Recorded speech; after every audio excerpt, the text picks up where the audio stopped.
Chapter 249. Qin Ruoying took out a few pills and tried to stuff them into Chen Shi's mouth. This was haloperidol, a very common antipsychotic drug. It was mainly used to fight hallucinations and delusions. It had a certain sedative effect and at the same time it was also toxic. Chen Shi sat cross-legged in the living room like a stone Buddha. No matter how Qin Ruoying tried to persuade him, he had no intention of opening his mouth. Nian was lying in the corridor outside the bedroom. She tilted her head and only revealed a pair of eyes. She silently looked at her parents in the living room. Perhaps it was because he had just cried, but the little guy's eyes were red, giving him a pitiful look. Nian and Ying, these were the two most important people in Chen Shi's life. At the same time they were also Chen Shi's weakness. In the Tianxian world, most cultivators were far more afraid of illusion arrays than killing arrays. Once one entered a killing array there was only a slim chance of survival. Although illusion arrays did not kill people, they were more frightening than killing arrays. This was because illusion arrays could make people lose themselves and willingly sink into the beautiful illusion carefully woven by illusion arrays. Until the person's physical body died and their soul dissipated, there was no way to wake up. Zhuangzhou dreaming of a butterfly? Or a butterfly dreaming of Zhuangzhou?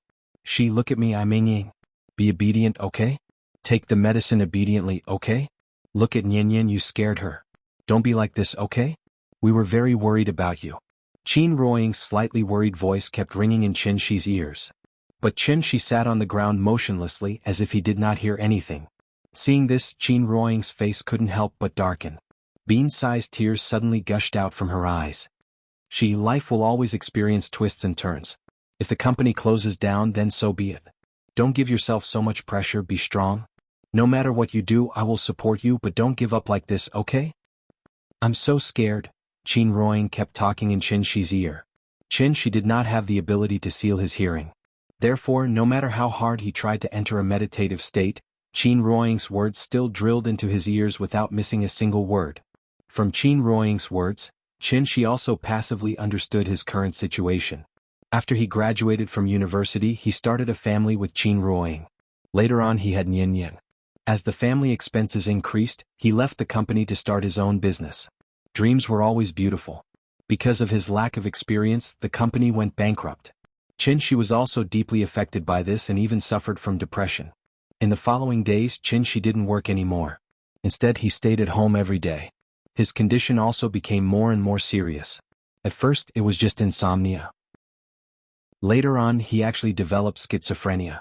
From time to time, he would go crazy like today and fantasize that he was a god more powerful than Superman. It was not the first time that Qin Ruoying saw Chen Shi behave like this. Therefore, she hugged Chen Shi tightly and kept whispering in his ear. Chen Shi was unwilling to open his mouth, so Qin Ruoying kept trying to open Chen Shi's mouth and feed him the pill. There was no doubt that this kind of care came from the heart. However, Chen Shi was completely unmoved. He was always looking for a way to wake himself up. Only people who experienced the horror of the illusion array knew. Every cultivator who came out of the illusion array alive was a person with a firm mind. If even he began to doubt himself, he would only sink deeper and deeper into the illusion. Once Chen Shi showed a trace of wavering and began to think about whether everything in front of him was real or not, it actually meant that he had already fallen. Don't forget your original intention. Remember. Everything in front of him was illusory. No matter what he saw or heard, it was all fake. In fact, there was a simple and crude way to break the illusion array. That was, kill Qin Ruoying in front of him. Since the illusion array confused him with his wife and daughter, the key to breaking the array was obviously Qin Ruoying and Nian. Unfortunately, even if Chen Shi knew that it was an illusion, he was not willing to hurt Ying and Nian in the illusion. This was probably the difference between him and many cultivators. No matter what Qin Ruoying said, Chen Shi was unmoved. After a long time, Chen Shi finally entered the state of meditative anatta. At this time, Qin Ruoying, who was next to him, suddenly showed a trace of fear on her face. She began to shake Chen Shi and cried, "Shi? Are you leaving us? Don't go. Don't go, please. Papa. Don't leave me behind. I don't want you to go." Nian also ran out of the bedroom. The mother and daughter squeezed next to him, crying and begging him to stay. At this moment, Chen Shi was like a scumbag who abandoned his wife and daughter. He completely ignored his wife and daughter's cries. As his five senses became more and more blurred, Qin Ruoying and Nian's voices also became farther and farther away from him. The next moment, Shi suddenly opened his eyes and found that he was sitting cross-legged in an empty square. There was nothing above the square, even the small path was gone. There was a thick fog in all directions. The illusion array was finally broken. Shi sighed softly. With a grab, the heavenly derivation sword appeared in his hand. The familiar feeling came back again. Shi stood up, but the expression on his face was still very serious. This array, it was really scary. Shi frowned and seriously looked at the illusion around him. The current him did not dare to underestimate this array anymore. Just as Shi was observing his surroundings, a crisp sound of a slap suddenly rang out from behind him. Slap, slap, slap. No more, no less, just 3 slaps. Shi looked back. When he saw the face of the person, Shi was suddenly stunned. Because a person who absolutely could not appear here had now appeared in front of Shi. This was a woman. A woman described in the Luo Shen Fu, like a light cloud covering the moon, floating like the returning snow in the wind. Looking from afar like the sun rising in the morning. Looking closely like a lotus blooming out of the water. The woman was wearing a blue dress and her hair was tied up in a cloud bun, but she did not wear any makeup or jewelry. Her eyebrows were dark, like the distant mountains in the fog. Her eyes were blurred like the warm spring river. That incomparably exquisite oval face was faintly tinged with pink, which was extremely alluring. Ying stood up as if she wanted to steal the bright light of heaven and earth. The woman walked out of the fog and walked towards Shi. Seeing this, Shi suddenly closed his eyes. When he opened his eyes again, the woman was even closer to him. When the woman was about 2 meters away from Shi, she finally stopped. At this moment, Shi called out her name with a complicated expression. Zijin. The person who came was Goddess Zijin. Chapter 250. Sky Yin Divine Sect. Yu Zijin. Someone who should not have appeared in front of Shi had suddenly appeared in front of him. Yu Zijin had a faint smile on her face. But if one looked closely, there seemed to be a hint of playfulness hidden in that smile. After sizing up Shi, Yu Zijin said softly, Shi, long time no see. Long time no see. Suddenly seeing an old acquaintance here made Shi a little confused. After replying dryly, Shi did not know what to say. After a long while, he then asked with a complicated expression, Zijin? Why are you here? Hearing this, Yu Zijin looked at him deeply, then asked, why don't you make a guess? Shi did not reply immediately. Because his feelings were very complicated. Take a guess. These 2 words were what he used to say to Yu Zijin. Heavenly Spiral did not have as rich a cultural and entertainment life as Earth, so when he was free, Shi would hum a few pop songs for Yu Zijin. And every time Yu Zijin asked where he learned it from, Shi would always reply with the words take a guess. But, wasn't the teleportation array destroyed? How did Zijin come to Earth? Shi frowned as he tried to think of an answer. Yu Zijin was not in a hurry, and just looked at him with a smile, as if she wanted him to come up with an answer himself. If he really had to make an analogy, Shi's current feelings were like when he was out shopping and suddenly saw a good friend who had died many years ago. That kind of feeling really made people feel a little complicated. If he had to use a word to describe the relationship between Shi and Yu Zijin, then the word beauty was naturally the most appropriate. Beauty. It was known as the 4th type of relationship, dissociating from family, friendship, and love. It was the highest level of interaction between friends of the opposite sex, and also the most dangerous stage. This type of relationship was more dangerous, and if one was not careful, they would cross the red line. The result was either a lifetime or a stranger. After hundreds of years together, it would be a lie to say that they had no feelings for each other. Fortunately, the obsession in Shi's heart did not disappear with the passage of time. Qin Ruoying was the other half of his life that he was searching for. Therefore, even though Shi had lived in Heavenly Spiral for 500 years, when he found out that there was still hope for him to return, he resolutely chose to leave. He wanted to leave the world that didn't belong to him. From then on, they would never meet again, not knowing each other's strengths and weaknesses. Just like Shimurong's poem, Farewell, described it, I quietly retired. Forgive me for not saying goodbye. And in the deepest corner, trying to hide you. He could hide it from anyone and for any period of time. It was an unreachable distance. Shi's heart was in a mess. He hadn't felt this way for a long time. He had always been very clear about Yu Zijin's feelings for him. So when he faced Yu Zijin, Shi's feelings were always a little complicated. He didn't do anything wrong, but he couldn't help but feel a sense of guilt. He felt as if he owed someone something. Shi was slightly dazed. Yu Zijin didn't disturb him. She just stood in front of him, silently sizing him up. She wanted to open her mouth a few times, but after seeing her familiar eyes, she couldn't help but swallow the greeting that was already on the tip of her tongue. That gaze was very similar to the past. Meeting Yu Zijin was too sudden, so much so that Shi's mind went blank. At this moment, it was as if he had returned to heavenly spiral in the middle of the night, standing in front of goddess Zijin, who had once fought side by side with him. Shi was all too familiar with this scene. Midnight dream? Wait, something didn't seem right. Shi was suddenly stunned. Then he suddenly raised his eyebrows, and his confused eyes immediately became clear and sharp. This was an illusion. He didn't break the array. Instead, he fell into a deeper layer of illusion. This array had found the deepest crack in his heart, layer by layer. First, it was Qin Ruoying and Yin Yin who wanted to use his family to restrain him. When he thought that he had succeeded in breaking the formation and relaxed a little, he would then conjure up Yu Zijin and use that to destroy his psychological defenses. No wonder Yu Zijin's reaction was a little strange. That was because although the illusory formation had found the gap in his heart, it was unable to understand more. That was why Yu Zijin was like a wooden person, and could only passively receive the information from him and then respond to him with it. Scary, it was really scary. This array was really too strange. It could even dig out the deepest secret in his heart. Perhaps it was because she sensed Shi's strange behavior. At this moment, Yu Zijin suddenly laughed. Her face revealed a smile as pure as a young girl's. She asked mischievously, "Why? You can't guess?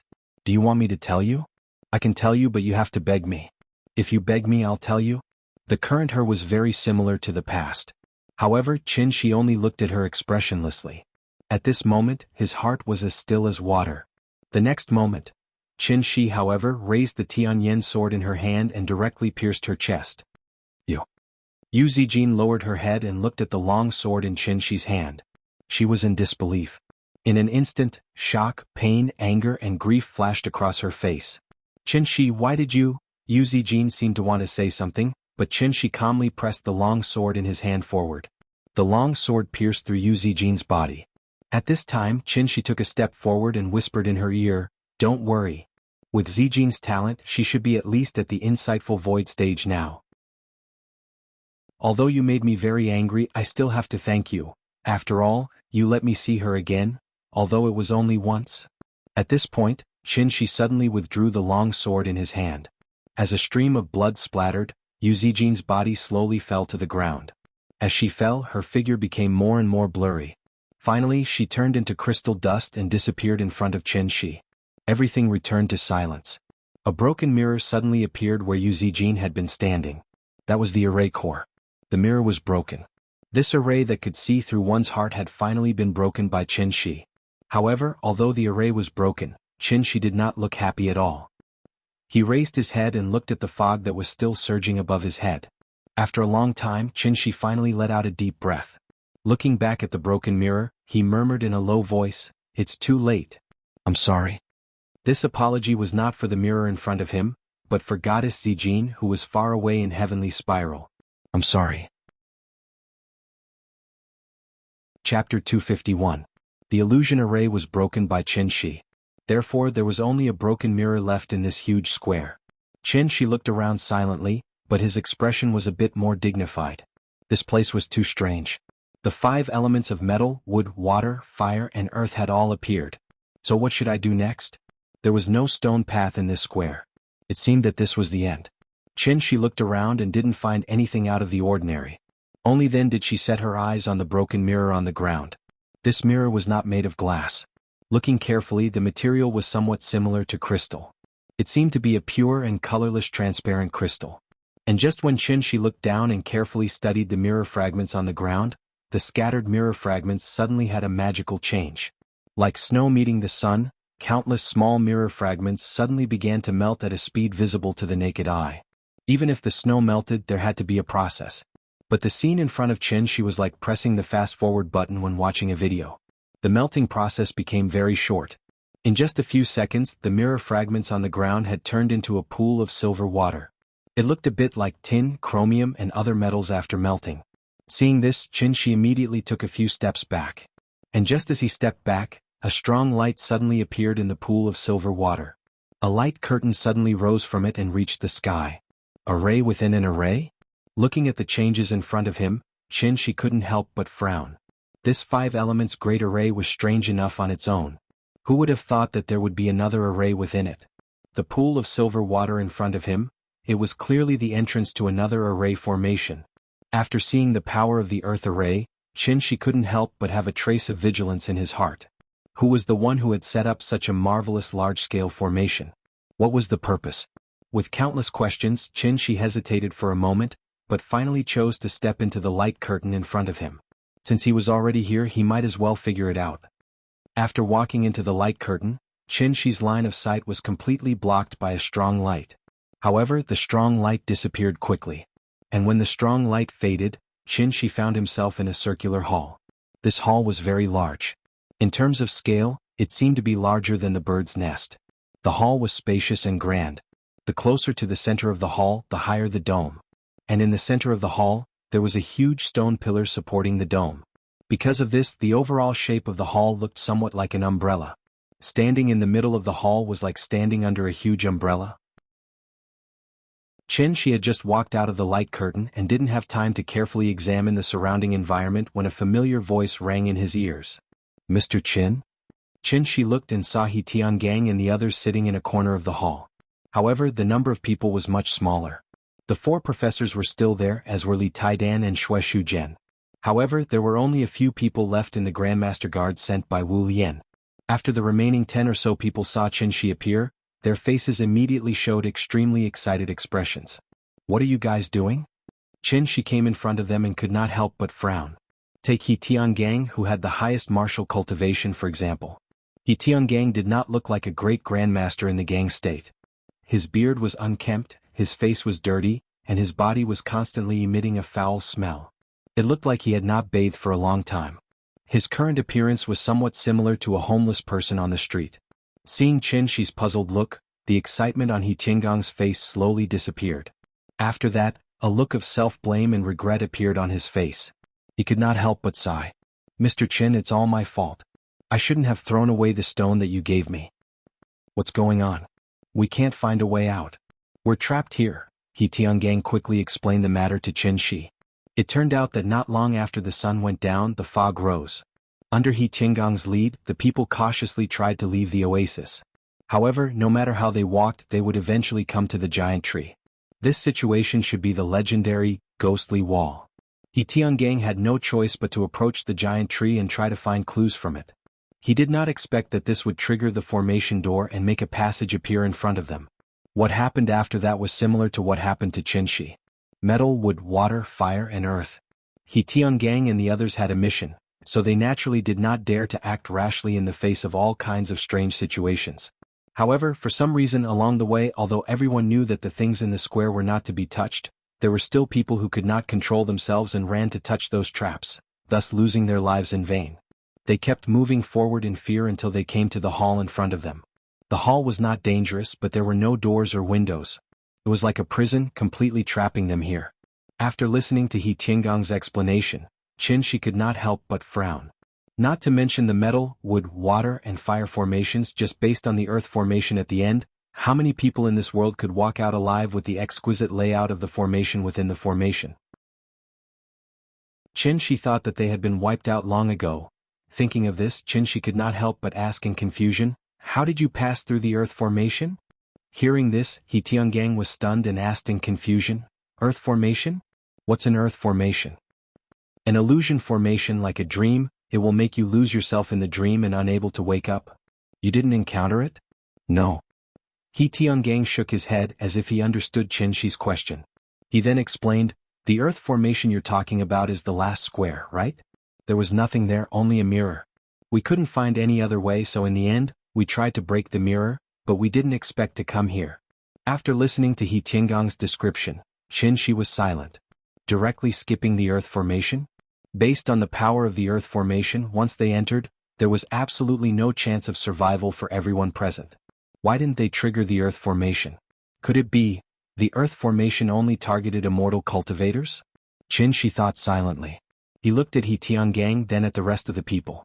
Then he suddenly thought of a question, so he quickly asked, "How long have you been here?"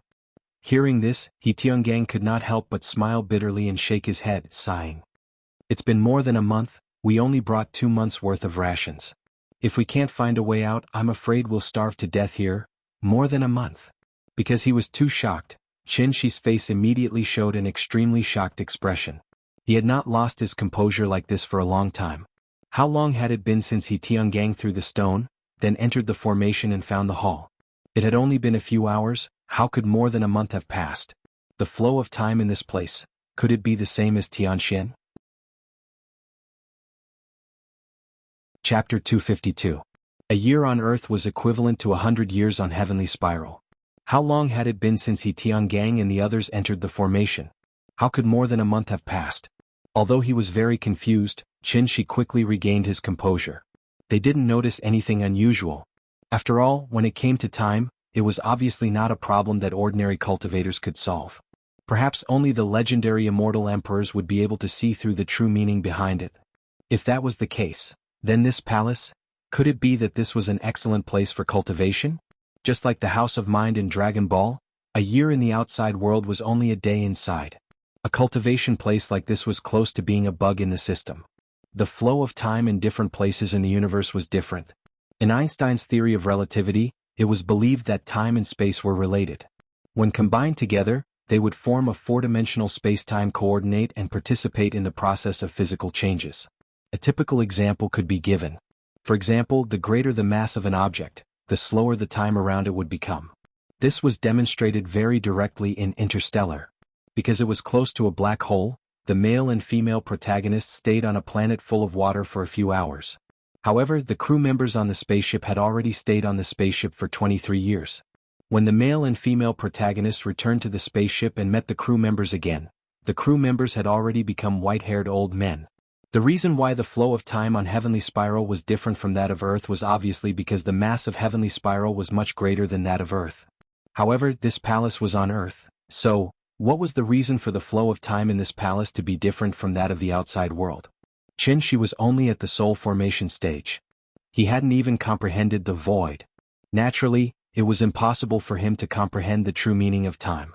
Therefore, after frowning and thinking for a while, he decisively threw this inexplicable phenomenon to the back of his mind. The most important thing now was to find a way to leave this palace. As for the rest, he would think about it later. Thinking of this, Qin Shi couldn't help but look up at the dome. There were circles of strange patterns on the dome. It was as if a large net was hanging in the sky. He looked down at his feet. The floor of the palace looked dark and shiny. The material seemed to be obsidian. The floor was not flat because there were many protruding lines on it. They looked similar to the lines on the dome. In the large hall, the white dome and black floor actually presented a different kind of beauty due to the similarity of the vein patterns. Apart from the giant stone pillar that supported the dome, there was nothing else in the hall. Qin Shi circled the stone pillar but didn't find anything out of the ordinary. So, in front of everyone's surprised eyes, he jumped up and flew directly to the dome. Seeing this, He Tiangang couldn't help but smile. He clenched his fists and shouted excitedly, "We're saved!" Hearing this, the Wulian people were all overjoyed. The person in front of him was a legendary celestial. He must have a way to get them out of this damn place. Li Taidan and Xue Shuzhen had been by Qin Shi's side for a few days now. When they saw Qin Shi suddenly reveal such an inhuman side, they were shocked. Their eyes were wide open and they couldn't say a word. Mr. Qin could fly? Could he be Superman? The people below were very excited, but after Qin Shi flew to the dome, he couldn't help but frown. There was no light source in the hall, but it was still as bright as day. There wasn't even a shadow. Standing in the hall was like standing under a shadowless lamp. There wasn't even a shadow to be seen. The light source seemed to be on the dome. Qin Shi took a closer look and found that the material of the dome was somewhat like stone, but it had a faint metallic luster. It looked similar to the stone tablet at the entrance that was engraved with the words warding off evil and sealing demons. Qin Shi reached out his right hand and was about to touch the dome. However, the moment his palm touched the dome, the originally solemn hall suddenly shook violently. Qin Shi was shocked and quickly retreated a few meters. Then he realized that the movement was coming from the stone pillar that supported the dome. The stone pillar kept shaking and a strong force seemed to be breaking out of it. Seeing this, Qin Shi immediately shouted to the people below, "Be careful!"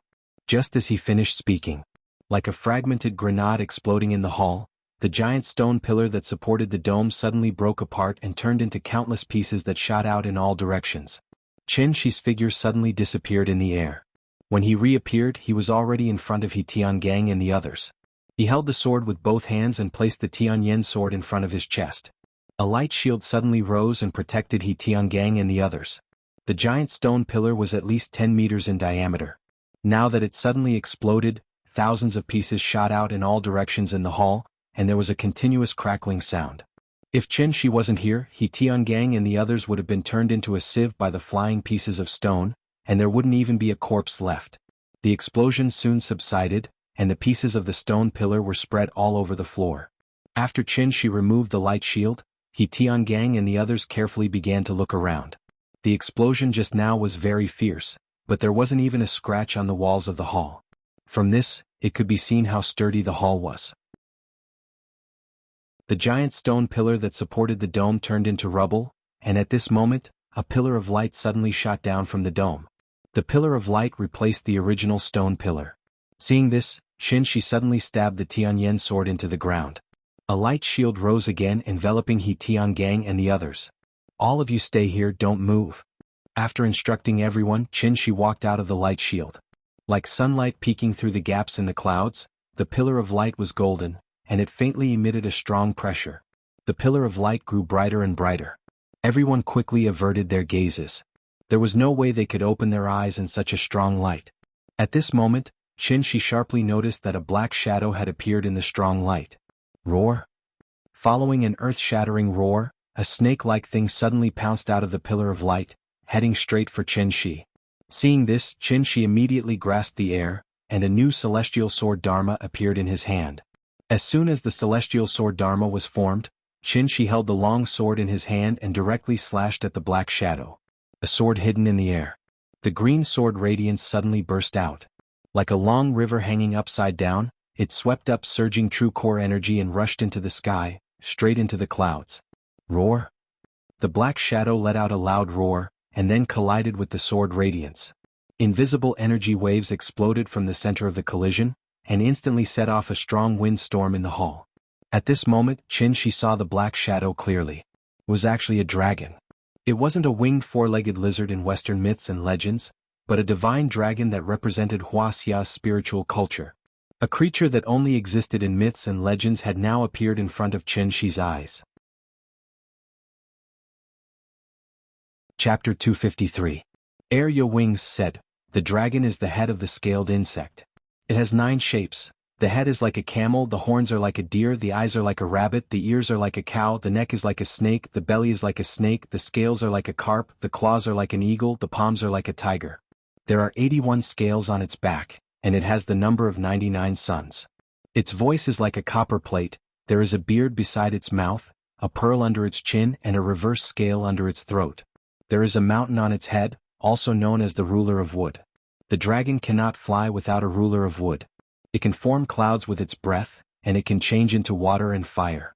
But what is strange is that the appearance of this dragon is still somewhat different from the legendary 5-clawed golden dragon. The 5-clawed golden dragon is obviously golden, but the dragon in front of Chen Shi is dark green. Or, this is an azure dragon? This azure dragon's body is about 30 meters long, and it seems to be bigger than the giant python in the Berserk Python disaster. It arches its body and floats in the air, and the dark green scales are at least the size of a palm. Looking carefully, the scales seem to be shining with an indescribable luster, which can be called flowing light and colorful. Dragons are a symbol of auspiciousness, but its appearance is definitely not cute, and it even looks a little ferocious. When this azure dragon stares at Chen Shi with its golden vertical pupils, its eyes suddenly become like a human's, suddenly with a bit of fierceness. In this regard, Chen Shi did not have much reaction, but the group of people behind him were frightened. Among them, a few of the less resolute ones were so frightened that they fell to the ground. This is a living dragon. After the azure dragon flew out of the light pillar, it immediately roared at Chen Shi. The hidden dragon has fallen asleep, and its roar moves thousands of mountains. Seeing that the azure dragon was about to pounce, Chen Shi raised his hand and slashed. However, this azure dragon did not dodge. When the sword hit its body, it was immediately like a water arrow hitting its body, and was immediately scattered by the dragon's scales. The azure dragon did not seem to expect that this little bug would dare to provoke its majesty, so it immediately roared. Following that, It danced in the air and pounced on Qin Shi, who was on the ground. It waved its gigantic body and slammed down like a giant wave. Seeing this, Qin Shi couldn't help but frown. Could it be, was he going to slay a dragon today? Seeing this azure dragon charging over menacingly, Qin Shi naturally could not sit still and wait for death. No matter what it was, he would beat it into submission first. Thus, Qin Shi immediately held the Tianyan sword in front of his chest. The tip of the sword suddenly shone brightly, releasing a burst of golden light. It was as bright as the sun, instantly illuminating the entire palace. Condensed the will as the spirit, and the spirit as the sword. The 8 extremities boundless expanse was the so-called Earth Sword. 49 forms of heavenly divination, sword technique chapter. He Tiangang and the others hid behind the shield that Qin Shi had set up for them. When they saw what was happening in front of them, they couldn't help but cry out in alarm. After Qin Shi slashed out with his sword, a burst of golden light shone brightly. The blinding light made it impossible for them to look directly at it, so they could only cover their eyes in pain. There was no word that could describe the sharpness of this sword. It was as if it could split the heavens and earth in half. Qin Shi stood proudly with his sword in hand. The azure dragon's figure was no longer in his eyes, only a golden sword light that pierced through the heavens and earth. Then the blue wave and the golden light collided violently. Roar! Following the azure dragon's roar, the entire palace began to shake violently. The stone pillars that were scattered all over the ground were now completely turned into fine powder under the impact of wave after wave of force. They were reduced to dust that could not even be seen by the naked eye. One move of the human sword was enough to wipe out a mountain, not to mention that Qin Shi had just used the earth sword. But strangely, in the face of such a powerful impact, although the palace was shaking violently, the surrounding walls were not damaged at all. Not even a small crack appeared. When the golden light dissipated, other than the huge stone pillar that supported the dome, only a thick layer of dust was left on the obsidian floor. Everything seemed to be as good as new. As for the azure dragon, it was actually not affected at all. The azure dragon's speed was very fast.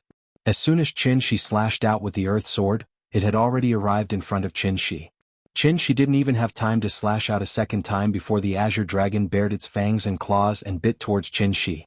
Seeing this, Qin Shi's body suddenly glowed with golden light. He used his true chi to form a shield and prepared to take the azure dragon's attack head-on. But at this time, the azure dragon's figure directly passed through his body. Passed through, Qin Shi was stunned. Because at this time he realized that the azure dragon was not real. It was just an illusion. No, it's wrong to call it an illusion because it clearly received his attack just now. Qin Shi raised his eyebrows and was about to turn around and slash again. But at this time, the azure dragon had already passed through the shield he set up for He Tiangang and crashed into He Tiangang's body. Although He Tiangang was a great master in the Alcade state, but to be honest, the Alcade state was only equivalent to a cultivator in the chi refining stage. A battle of this level was obviously beyond He Tiangang's understanding. Therefore He Tiangang's mind was blank. He didn't even have time to react. He could only watch as the 30-meter-long azure dragon drilled into his body. Yes, the azure dragon drilled into his body. The azure dragon's speed was very fast. In the blink of an eye, it had completely entered He Tiangang's body. Because this scene was so shocking, He Tiangang couldn't come back to his senses at all. Until the azure dragon's figure disappeared from the hall and completely entered his body, He Tiangang still had a blank expression on his face. He Tiangang raised his hand and wanted to touch his chest. But at this time, a painful expression suddenly flashed across his face, and then he suddenly closed his eyes. Soon He Tiangang opened his eyes again. But when he opened his eyes again, He Tiangang's eyes had turned into a pair of golden vertical pupils. They looked like the eyes of the azure dragon just now. At first glance, it was obvious that they were not eyes that a normal human could have. How dare you, evil creature! Seeing this scene, Qin Shi couldn't help but fly into a rage. Because he finally understood, he had been fooled. No wonder the stone tablet at the entrance of the formation was engraved with the words, "Seal evil and repel demons." Could it be that the formation was suppressing this azure dragon? But this azure dragon was clearly just a remnant soul. It was only because his divine soul was damaged that Qin Shi didn't notice the abnormality at first. Looking at He Tiangang's current appearance, it was obvious that this azure dragon had taken over his body. Seeing this, Qin Shi immediately let go of the long sword, and then suddenly clasped his hands in front of his chest. Since this azure dragon was just a remnant soul, he would destroy its divine soul today. 49 Styles of Heavenly Divination Spell Section. Chapter 254. Possession? When Qin Shi saw what was happening to He Tiangang, he immediately flew into a rage. After letting out an angry grunt, Qin Shi suddenly clasped his hands together in front of his chest. Then he slowly pulled his palms apart. A golden light suddenly appeared between Qin Shi's palms. As he slowly pulled his palms apart, the golden light became brighter and brighter. In the end, it was as if Qin Shi was holding the sun in his hands. The dazzling light that seeped through the gaps between his fingers was so blinding that it was impossible to look at it directly. The golden light in Qin Shi's hands grew even brighter. But in the eyes of the Wu Lian people. But they didn't see anything. This was because Evil Vanquisher was an attack on the soul. They were not immortal cultivators, so they naturally could not sense the fluctuations in the surrounding spiritual energy. However, although the others could not see it, the Azure Dragon in front of them clearly knew what was good for it. He Tiangang could be considered to have 8 lifetimes of bad luck. This Azure Dragon had probably been suppressed for too long, so as soon as it was released, it wanted to find a body to possess. It was not that the Azure Dragon was not interested in Qin Shi, but the strength that Qin Shi displayed just now was too strong. The Azure Dragon did not have absolute confidence, so it could only settle for the next best thing. Among everyone present, apart from Qin Shi, He Tiangang's cultivation level was the highest. Naturally, he became the Azure Dragon's first target for possession. Because the difference in cultivation level between the two was too great, the Azure Dragon immediately seized control of He Tiangang's body as soon as it entered. After He Tiangang's body was possessed, his eyeballs immediately underwent a huge change. The pair of golden vertical pupils that originally belonged to the Azure Dragon appeared in He Tiangang's eye sockets, giving off a very strange feeling. Upon closer inspection, this pair of eyes that did not belong to a human seemed to faintly shine with an indescribable cold light. At this moment, Qin Shi suddenly flipped his palm and pushed forward. The white sun flame immediately released a boundless pressure. It was like a spear filled with killing intent, and it instantly blasted towards He Tiangang. Seeing this, He Tiangang's eyes couldn't help but tremble. The vertical pupils in his eye sockets strangely shrank, completely turning into fine lines.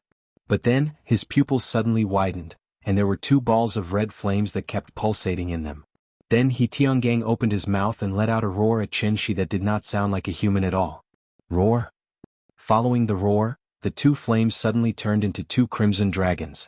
A mighty fire tornado suddenly gushed out from He Tiangang's eyes, sweeping towards Qin Shi.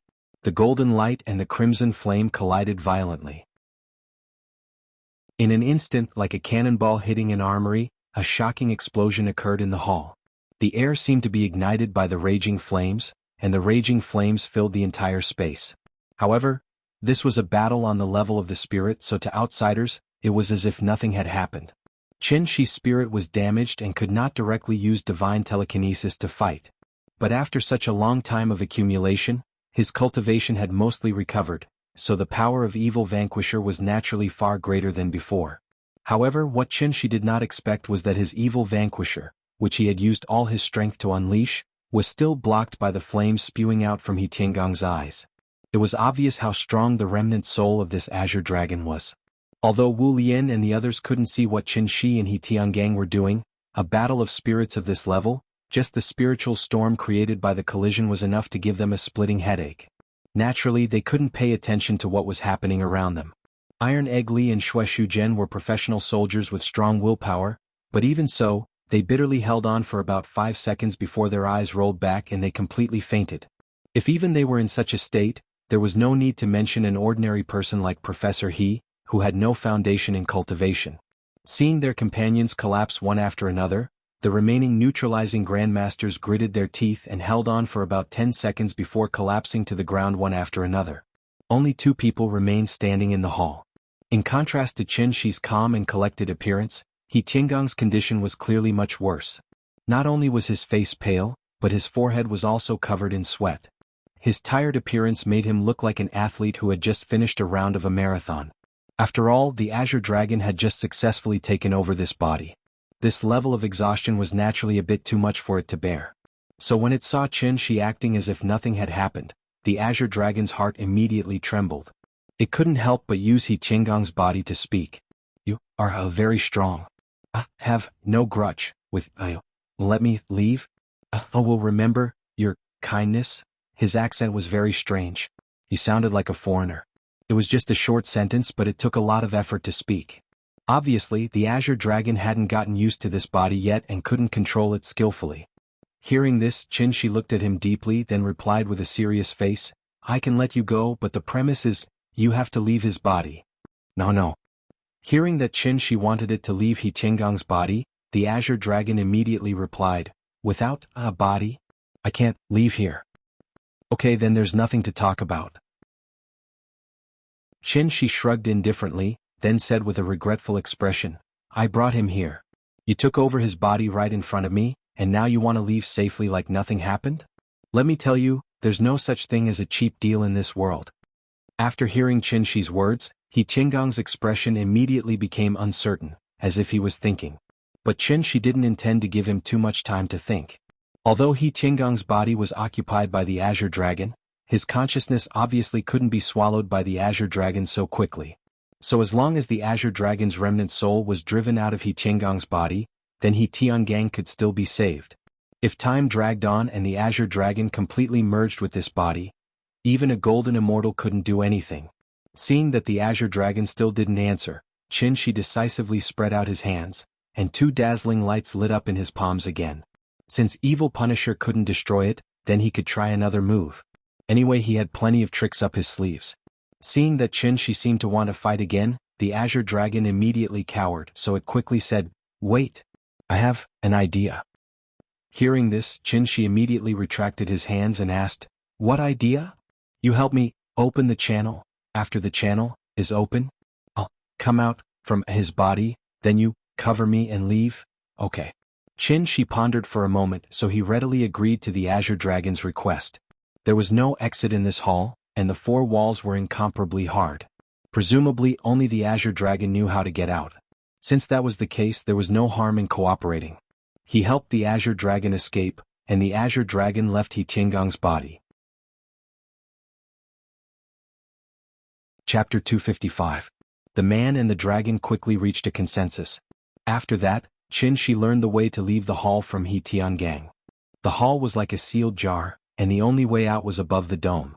In the center of the dome, where the light beam came from, there was a crystal-like thing. As long as Qin flew up and took the crystal, they could leave this place. It sounded very simple, so Qin flew directly to the dome according to what the Azure Dragon said, and found a crystal in the center of the dome. It was a hexagonal rhombus-shaped crystal, and its size was about the same as the crystal trophy used in award ceremonies. Qin tried to dig at the crystal with his hand, but to his surprise, the crystal was easily removed. The moment Qin removed the crystal, it was as if there was a huge earthquake outside, causing the entire hall to shake violently. Qin looked down and found that several cracks suddenly appeared on the walls around the hall. It was not right to call them cracks because these cracks were very neat, as if they could have been separated. Under Qin's slightly surprised gaze, the hall bloomed like a lotus in summer. The ground turned into a lotus pod, the walls turned into petals and bloomed in front of Qin. The arc-shaped walls fell out one by one at a very fast speed, but they did not make any sound when they fell. The wind and snow that filled the sky suddenly came. Qin looked up and found that he was now in an observatory, and the spirit fog that covered the sky and the moon had disappeared. Everything happened very quickly. The moment the cracks appeared on the walls of the hall, He Tiangang suddenly showed a look of ecstasy. Almost without any hesitation, just as the wall cracked to reveal a gap big enough for an adult to leave, the Azure Dragon controlled He Tiangong's body and jumped out of the hall. Run.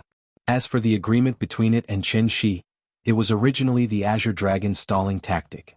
In fact, the Azure Dragon had never thought of leaving He Tiangong's body. After all, the heaven-defying act of seizing another's body was not without restrictions. This time, in order to seize He Tiangong's body, the Azure Dragon had already paid a great price. Therefore, Qin wanted it to obediently leave He Tiangong's body and look for a new body to seize. In the Azure Dragon's eyes, this was simply wishful thinking. With only a strand of remnant soul left, it could be said to be a rootless duckweed.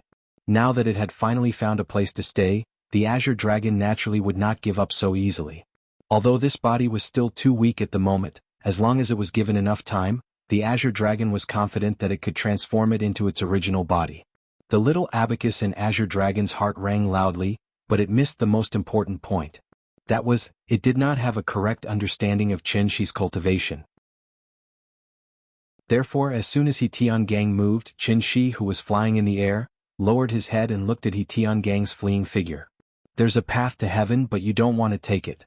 There's no door to hell, but you insist on barging in. Since you're going back on your word, don't blame me for being merciless. Chen Shi spread out his hands and the vital essence in his body surged. Immediately, 2 balls of light appeared in his palms. Then Chen Shi held the 2 balls of light and quickly gestured in front of his chest. Suddenly he slammed his palms toward He Tiangang's back. 49 Forms of Heavenly Divination, Soul Dao Chapter. Tai Suppression, 3 Qis as 1, Soul Catcher. Soul Catcher was slightly different from Evil Vanquisher, because Soul Catcher was a pure spiritual attack. Chen Shi's spiritual injury was very serious, so the moment he forcefully used Soul Catcher, his face flushed red. This move could be said to hurt the enemy 1,000 times, but hurt himself 800 times. However, the Azure Dragon had gone back on its word first, so today Chen Shi was determined to destroy its soul. No matter what kind of position it had in Chinese culture, in short, today, the proud dragon has no regrets. Perhaps sensing the pressure coming from behind, He Tiangang stepped on the snow and quickly leaped out. At the same time, he did not forget to look back. When he saw the golden light in Chen Shi's hands, He Tiangang suddenly stopped. Then he turned toward Chen Shi and let out a resounding dragon roar. Roar? The roar of a tiger and the roar of a dragon was mighty and continuous. The Azure Dragon probably knew that today's matter could not be settled peacefully. Therefore, after this deep roar sounded from afar, the shadow of an Azure Dragon suddenly appeared behind He Tiangang. The hidden dragon sleeps, and its roar shakes thousands of mountains. The shadow of the Azure Dragon coiled in the air. At the same time that Chen Shi slammed his palms, the shadow of the Azure Dragon soared into the air with a monstrous force. Like a giant python pouncing on its prey, it opened its bloody mouth and rushed toward Chen Shi. At this moment, Chen Shi seemed to see the shadow of great-granduncle in it. It was a very familiar scene, but Chen Shi did not have time to think about it. Because the Soul Catcher had been released. Like a descendant shooting down the sun, 2 light arrows shot out from Chen Shi's hands, directly toward the shadow of the Azure Dragon that was pouncing toward him. And at the moment when the light arrows and the shadow of the Azure Dragon collided in the air, the whole scene between heaven and earth seemed to be frozen. Snow fluttered in the snowy mountains. Under the sparse moonlight, the wind and snow filled the sky. The light arrows shot in from the dragon's head.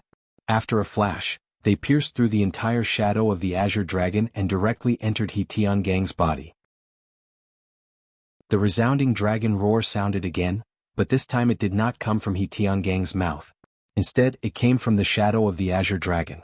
As if it had suffered a huge injury, the shadow of the Azure Dragon trembled violently. Then it curled up into a circle in the air, raised its head and roared angrily toward the sky. Formless sound waves continuously sounded from the mouth of the Azure Dragon. Circle after circle, they spread in all directions. At the same time, He Tiangang, who was on the ground, stared with his slightly ferocious golden vertical pupils. There was a trace of disbelief on his face. However, the surprise on his face did not last long. After a few breaths of time, He Tiangang suddenly closed his eyes under the expressionless gaze of Chen Shi, and then fell into the thick snow. At this time, the shadow of the Azure Dragon in the air, like a group of disturbed fireflies, suddenly turned into specks of starlight and disappeared in the wind and snow. The soul was destroyed. This Azure Dragon that only existed in myths and legends was mercilessly obliterated by Chen Shi. Everything returned to silence. Only the sound of the wind was left between heaven and earth. After looking at the diamond-shaped crystal in his hand thoughtfully, Chen Shi looked down at the hall below.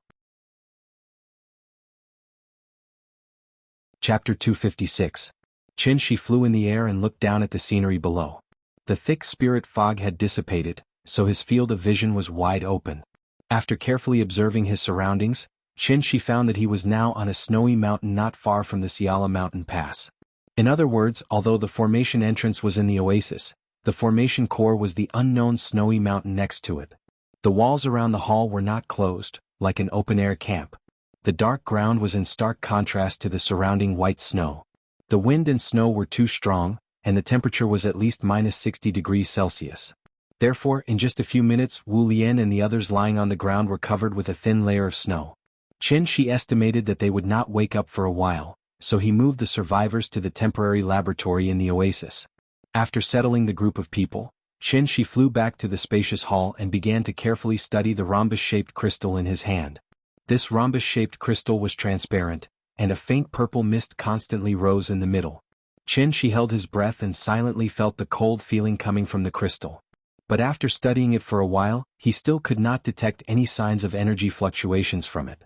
It was as if it was just an ordinary piece of natural crystal. But that was obviously impossible. If the hall was the cage that imprisoned the azure dragon, then this crystal was obviously the key. It was just that Qin did not know how to use this key. The flow of time in the hall was different from the outside world, so this kind of cultivation place was undoubtedly very attractive to the current Qin. If he had the key to the hall, then he could come here to cultivate when he had nothing to do. A cultivation place comparable to Tianxian? How could Qin not be tempted? Thinking of this, Qin could not help but show a trace of annoyance on his face. If he had known, he would not have hit so hard. The azure dragon didn't keep its word. Qin was worried that Tiangong's soul would be devoured by the azure dragon if it dragged on, so he decisively killed him. Now that he thought about it, it was quite a pity. The main hall was obviously a cage used to suppress the azure dragon. Although they did not know how long it had been imprisoned here, judging from the azure dragon's behavior just now, it clearly had a certain degree of understanding of this main hall. However, it was too late to say anything now. He had already killed the azure dragon, so Qin could only slowly explore the secrets of the hall. After pondering for a while, Qin began pouring his true essence into the crystal. When the true essence flowed into the crystal, the dense purple qi in the crystal began to surge. There's hope. Seeing this, Qin couldn't help but raise his eyebrows. He began to madly pour his qi into the crystal. The surging true essence continued to flow into the crystal, and the dense purple qi inside immediately began to revolve. As the dense purple gas spun faster and faster, a faint purple vortex gradually formed in the crystal like a glass of water being shaken. After that, Qin held the crystal and looked at the main hall expectantly. However, he waited for a while, but there was no movement in the main hall. Is it scrapped? Qin frowned and muttered to himself. Only then did he fly into the main hall and look at the surroundings with some regret. Before the main hall was unsealed, it was like a flower bud that had not bloomed. After Qin plucked the crystal, the lotus began to bloom. With the base of the main hall as the center, the walls fell back one by one and split into 16 petals. The shape of each side was quite similar to the petals of the lotus. This shape, it did not look like the 9 lotus seats under the gods. Qin came to one of the walls and began to touch and knock on it, trying to find some useful clues. However, after studying for a while, he did not find anything strange, so he had to give up helplessly. This main hall was probably the same as the formation, which was a one-time use, so there was no way to restore it after it was activated. What a pity! Qin flew to the top of the main hall against the wind and snow. After reluctantly looking back at the black lotus blooming on the top of the snow mountain, he was about to leave with some regret. However, at the moment he turned around, Qin suddenly remembered a sentence that the azure dragon once said. Without a body, I can't leave here. Without a body, there was no way to leave here. Once this place was opened, the wind would blow on all sides. How could he not get out? Thinking of this, Qin could not help but raise his eyebrows. He immediately turned around and flew into the main hall. Then he sat cross-legged on the obsidian floor. After setting up a defensive formation, he began to try to let his soul out of his body. Soul out of the body. For Qin, whose soul had been damaged, this was actually a very dangerous thing to do. If he was not careful, his soul might be destroyed, leaving only an empty shell without a soul. It was difficult for Qin to even use his divine sense, let alone his soul out of his body. Therefore, just as he was about to leave his body, he immediately suffered a backlash. His face could not help but turn pale. Qin had no choice but to temporarily stop this dangerous behavior, and then silently adjust his breathing. Danger always accompanied opportunity. This cultivation place was extremely tempting to Qin, so he did not want to give it up. Therefore, after a simple adjustment, Qin began to try again. Bit by bit, he let his soul out of his body. The shape of the soul was not fixed. Although the azure dragon had been imprisoned for a long time, its soul had always maintained the appearance of its original body. From this, one could see the strength of the azure dragon's soul. Because Qin's soul was damaged, his soul looked like a weak flame. It was so weak that it could be extinguished by the wind at any time. When the flame flew out from between Qin's eyebrows, Qin entered a mysterious state. He didn't need eyes or ears, but he could clearly see everything around him. Even how a snowflake fell from the sky and how many times it spun in the air, Qinshi was very clear. This was the so-called divine sense. It was a type of perception that transcended the five senses. It was like a radar, and even the rustling of grass in the wind could not escape his divine sense. After his soul left his body, Qinshi, who had turned into a flame, carefully approached the edge of the hall. And just as Qinshi's soul was about to float out of the hall, a bright light suddenly appeared in front of him. Sure enough, although the hall was still in the shape of a lotus platform, when Qinshi's soul approached the edge of the lotus platform, circles of strange light patterns immediately appeared around him. Looking carefully, the light patterns were exactly the same as the patterns carved on the dome. Looking at the ground, the protruding lines on the obsidian floor were also strangely glowing at this moment. In an instant, the sky and the ground were full of light patterns. Like two large nets, Qinshi was firmly trapped in the center of the hall. Inescapable net. Chapter 257. Looking at the strange light patterns that covered the sky in front of him, Qinshi was not surprised but happy. Through the perception of his divine sense, he had already keenly noticed that the diamond-shaped crystal in his hand had a new change. The dense purple gas in the middle of the crystal was originally in the shape of a whirlpool, but when Qinshi's divine sense floated to the edge of the hall, the whirlpool immediately turned into the shape of a lotus, and the shape looked somewhat similar to the current appearance of the hall. Seeing this, Qinshi immediately returned his divine sense to his body, ending this dangerous action. After his divine sense returned to his body, Qinshi was still sitting cross-legged on the ground. After silently adjusting for a while, he finally opened his eyes. Forcing his divine sense to leave his body was still too much for the current Qinshi. Therefore, after just a few minutes, his face became very pale, and he looked like a patient who had just recovered from a serious illness. However, although his face was ugly, Qinshi could not help but smile. Because he discovered a secret, and that was, this seemingly ordinary crystal was actually the legendary soul crystal. The so-called soul crystal was actually a strange crystal that could host the divine sense. This kind of crystal was also very rare in the Tianyuan world. The soul crystal was very precious. On one hand, it was extremely rare, and on the other hand, it was a necessary material to refine divine sense attack-type magic treasures. In addition to being able to refine magic treasures, the soul crystal, as a kind of spiritual treasure, had the effect of warming and nourishing the divine sense. With the environment on Earth, it was obviously impossible to breed a magical medicine that could heal divine sense injuries. Therefore, this soul crystal was definitely a life-saving straw for Qinshi, whose divine sense was injured. No wonder this hall could imprison the Azure Dragon's divine sense. It was obviously because of this soul crystal. Thinking of this, Qinshi had a rough understanding of the mechanism of the hall's operation. Using the soul crystal as the eye of the formation to imprison the Azure Dragon, who was only left with his divine sense. And the reason why he Tiangang and the others had not triggered any mechanism after being trapped for more than a month was, they were not immortal cultivators, so they did not have enough pure true essence to trigger the mechanism. Therefore, this array formation and the main hall were obviously set up by immortal cultivators. Moreover, this unknown, immortal cultivator, was at least at the insightful emptiness realm. Otherwise, it would be impossible for him to set up such a grand formation that involved the true meaning of the word void. With the soul crystal as the core of the formation, if not for his appearance and triggering the mechanism in the hall, the Azure Dragon who had lost his physical body would never have been able to escape the seal. There are also immortal cultivators on Earth? Thinking of this, Qinshi suddenly frowned. It was said that the proud dragon had no regrets, but now he was a little regretful. He should have left Azure Dragon alive to interrogate him, but what was done, and there was no point in regretting it now. Therefore, Qinshi could only put this question aside for the time being. Then he closed his eyes and concentrated, trying to let his spirit enter the soul crystal. The soul fire once again flew out from between Qinshi's eyebrows, and then directly flew into the diamond-shaped crystal in his hand. After Qinshi's spirit flew into the soul crystal, a feeling as warm as the sun in March immediately enveloped his spirit. It was a very wonderful experience, and it made Qinshi feel very comfortable. His injured spirit could only sense things within a radius of 10 meters, but after his spirit entered the soul crystal, the range of Qinshi's divine sense suddenly expanded and covered the entire mountain in an instant. In an instant, with the crystal as the center, Qinshi could sense every movement in the wind and grass. This feeling, he had not experienced it for a long time. Nourishing the spirit was an additional effect of the soul crystal. Naturally, it would not be as fast as the magic medicine and it would take a long time. Therefore at this time Qinshi could not help but think of the main hall. As soon as he thought of this, a series of rumbling sounds suddenly came from the hall. Following that, the 16 walls began to slowly rise up and gradually close together.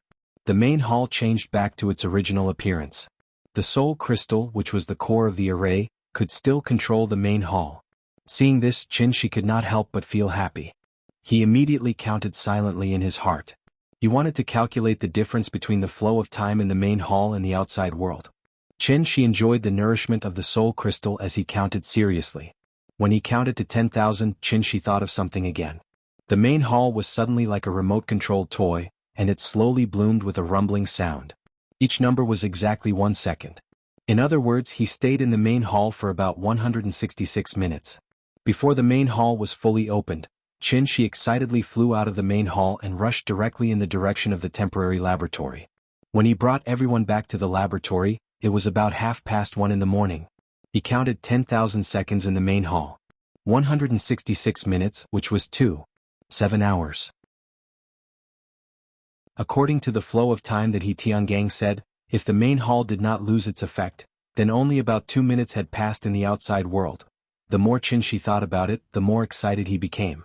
He quickly rushed back to the oasis from the top of the mountain. There was a quartz clock in the temporary laboratory. The answer he wanted was there. The wind and snow were still in the sky. Thick dark clouds blocked the moonlight, so the surroundings were pitch black. After nervously opening the storm door of the laboratory, Qinshi saw He Tiangang and the others, who were still unconscious. In the dim laboratory, only one energy-saving lamp was still on. Next to the energy-saving lamp was the quartz clock that Professor He had brought. Qinshi walked to the table and looked down at the time on the table. He was stunned. The time on the quartz clock indicated that it was 1:55 in the morning. When he left, the time should be around 1:34 in the morning. Putting aside some errors, it should be around 20 minutes. However, he stayed in the main hall for a full 10,000 seconds. In other words, the ratio of the flow of time between the main hall and the outside world should be about 8 times. It was not as exaggerated as 100. However, even if it was only 8 times the time difference, it was more than enough for Qinshi. 1 day in the outside world was 8 days in the main hall. What kind of concept was that? Qinshi thought about it for a while. However, he vaguely felt that something was wrong. According to what He Tiangang said, they had been trapped in the hall for more than a month. Why was it that the time difference between the hall and the outside world was only 8 times that of the outside world? A month in the main hall should be at least 4 days in the outside world. Qinshi thought about it for a long time but could not figure it out. In the end, he could only put this question to the back of his mind. He planned to confirm it after He Tiangang woke up. In short, it did not matter if it was 8 times or 100 times.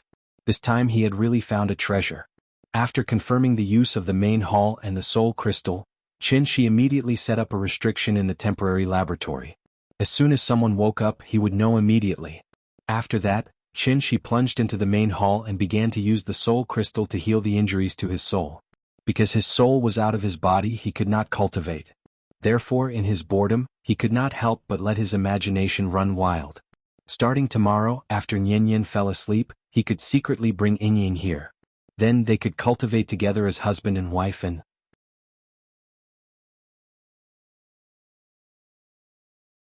Chapter 258. Morning, 6:27 a.m.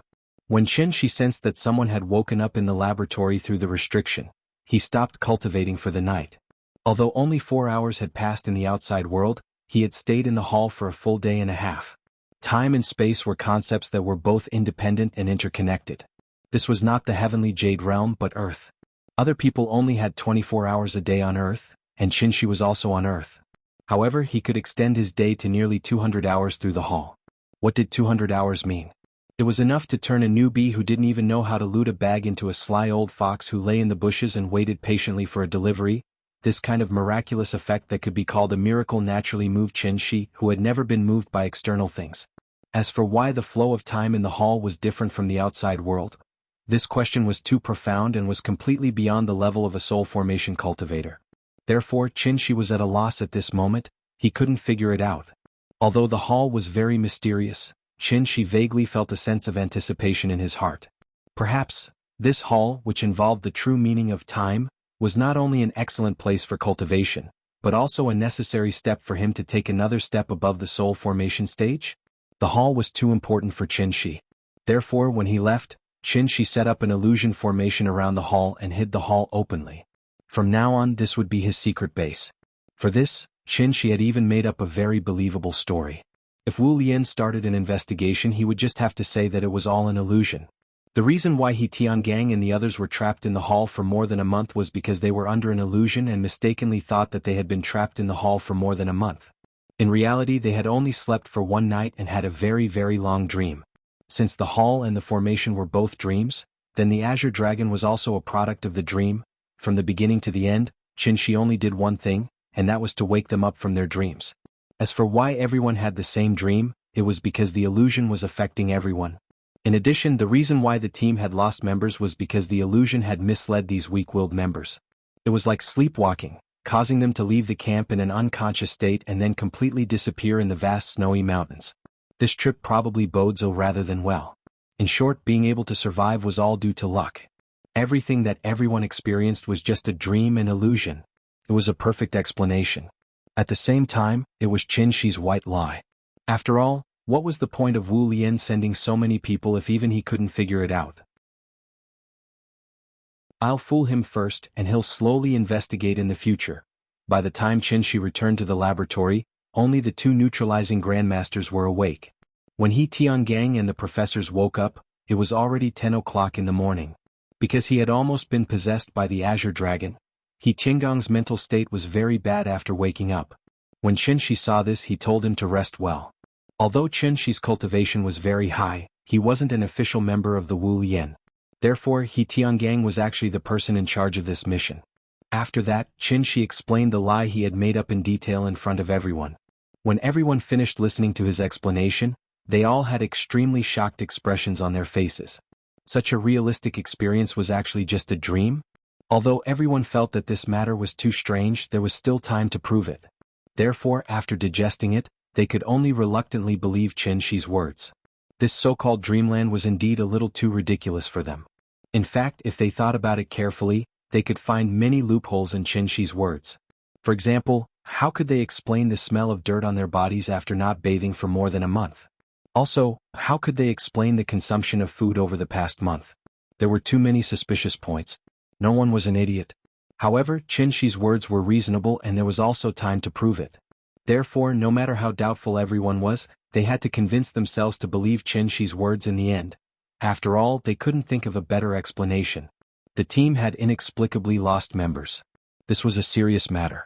Therefore, even though He Tiangang still didn't understand the situation, he still honestly recorded everything in the mission log. Just like what Qin Shi said, it was already good enough that they survived. As for what exactly happened last night, this was obviously not a question he should be thinking about now, because he was also a smart person. The snow had been blowing heavily all night. Now it was finally sunny. He Tiangang had already seen the strangeness of the oasis. Therefore, the first thing he did after the weather cleared was to move the temporary laboratory to the edge of the oasis. It was about 200 meters away from the oasis on a glacier plain. At this moment, he would rather be in an environment of -50 degrees Celsius in the cold wind than easily get close to the oasis. As long as the professors finished collecting the data, He Tiangang could take everyone on a trip and leave. However, this process would take about 10 hours. Because of this, He Tiangang's heart was almost in his throat. He could only keep praying in his heart that nothing would go wrong. Unlike He Tiangang, who was on tenterhooks, Qin Shi was very calm. After patrolling the area with everyone, Qin Shi stuffed a stone into He Tiangang's hand. The spirit fog dissipated and the mysterious 5 elements formation also disappeared. Although the hall didn't disappear, the soul crystal, which was the core of the formation, was in his hands. The danger was gone, so Qin Shi was thinking, was it time for him to get off work and go home? It was almost noon. If Nian didn't see him when she woke up, would she cry to Ying? When he thought of the little girl's clingy look, Qin Shi suddenly became eager to go home.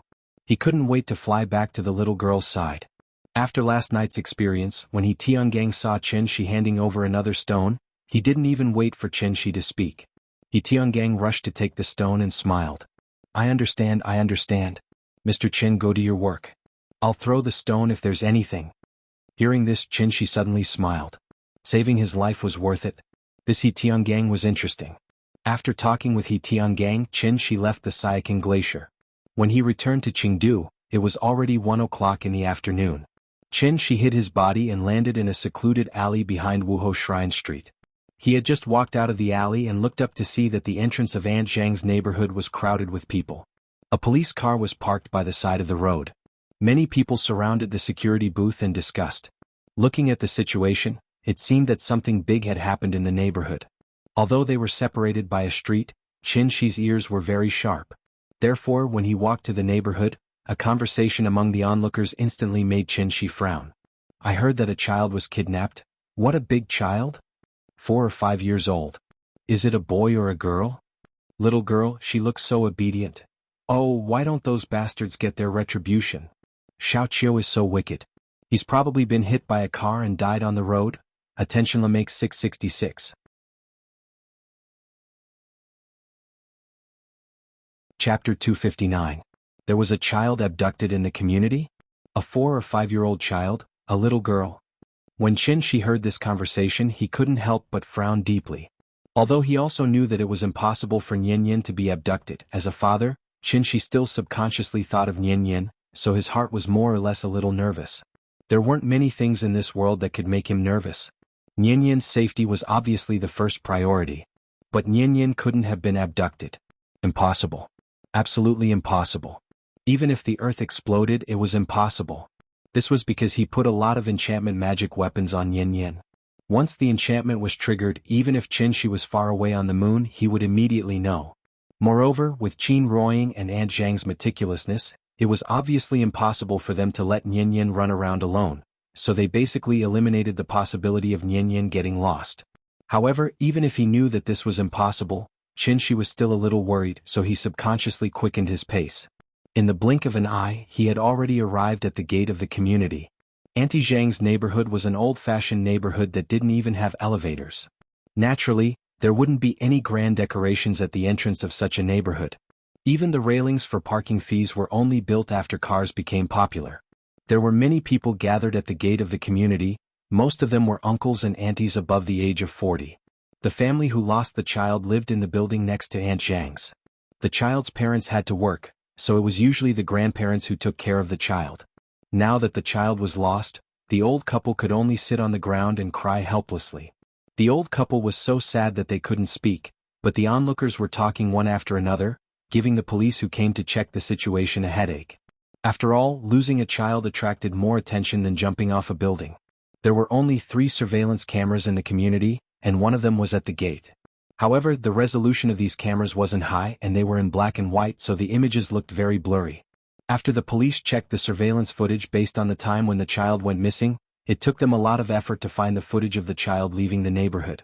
The child ran out on her own, but she was following behind a woman riding an electric scooter. It seemed that she was willing. Human traffickers generally like to abduct children under the age of 5 because the children's minds were not fully developed yet. Naturally, they would not be vigilant and would be pleased with toys or candy. Speaking of human traffickers, it was actually an occupation with a long history. In ancient times, there was a saying that there were 3 religions and 9 classes. Human traffickers were one of the 9 classes. In ancient times, they were called demons of time. They did immoral things like abducting people. However, compared to modern times, human traffickers in ancient times were still too naive. After abducting women and children, they would only sell them for money. If the abducted women and children were lucky, they might even be sold to a rich family and live a better life than before. Now, in addition to human trafficking, human traffickers have also found a new way to sell organs. Abduct the child first, sell the organs, and then sell the child for money. If the child couldn't be sold, then break the child's arms and legs and let the child beg. If begging didn't work, then let them steal. What if they couldn't even steal? That was very simple. Throw them into the AIDS ward.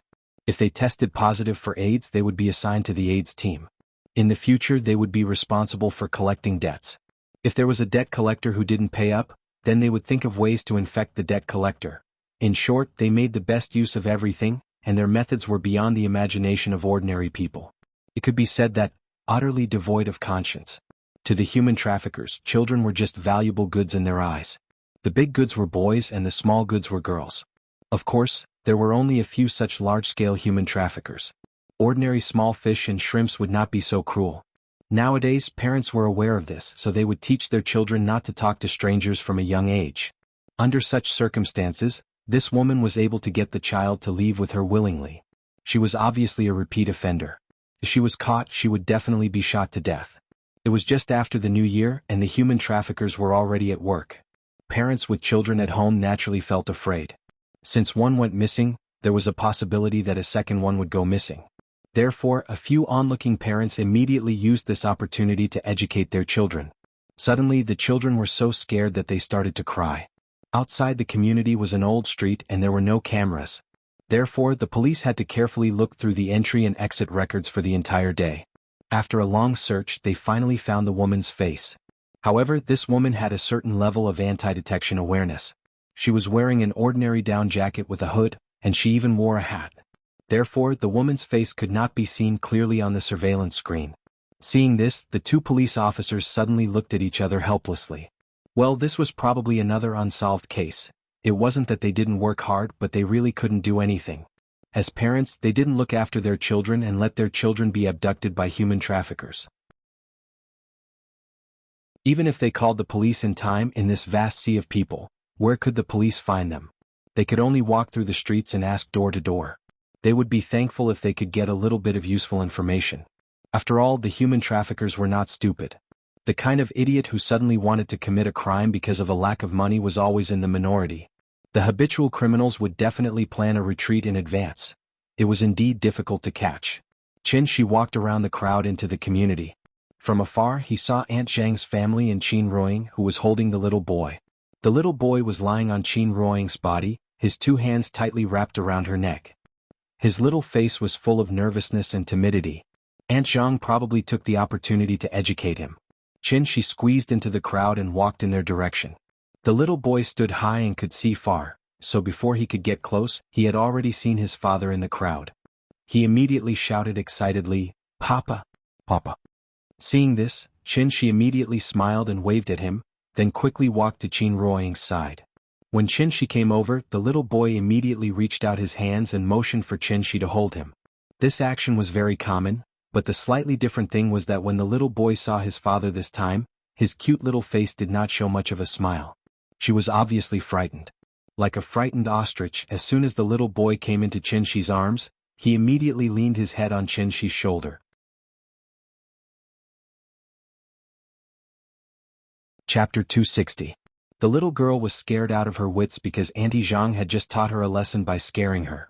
Although the little girl was scared and seemed to be traumatized, Qin didn't think there was anything wrong with Auntie Zhang's behavior.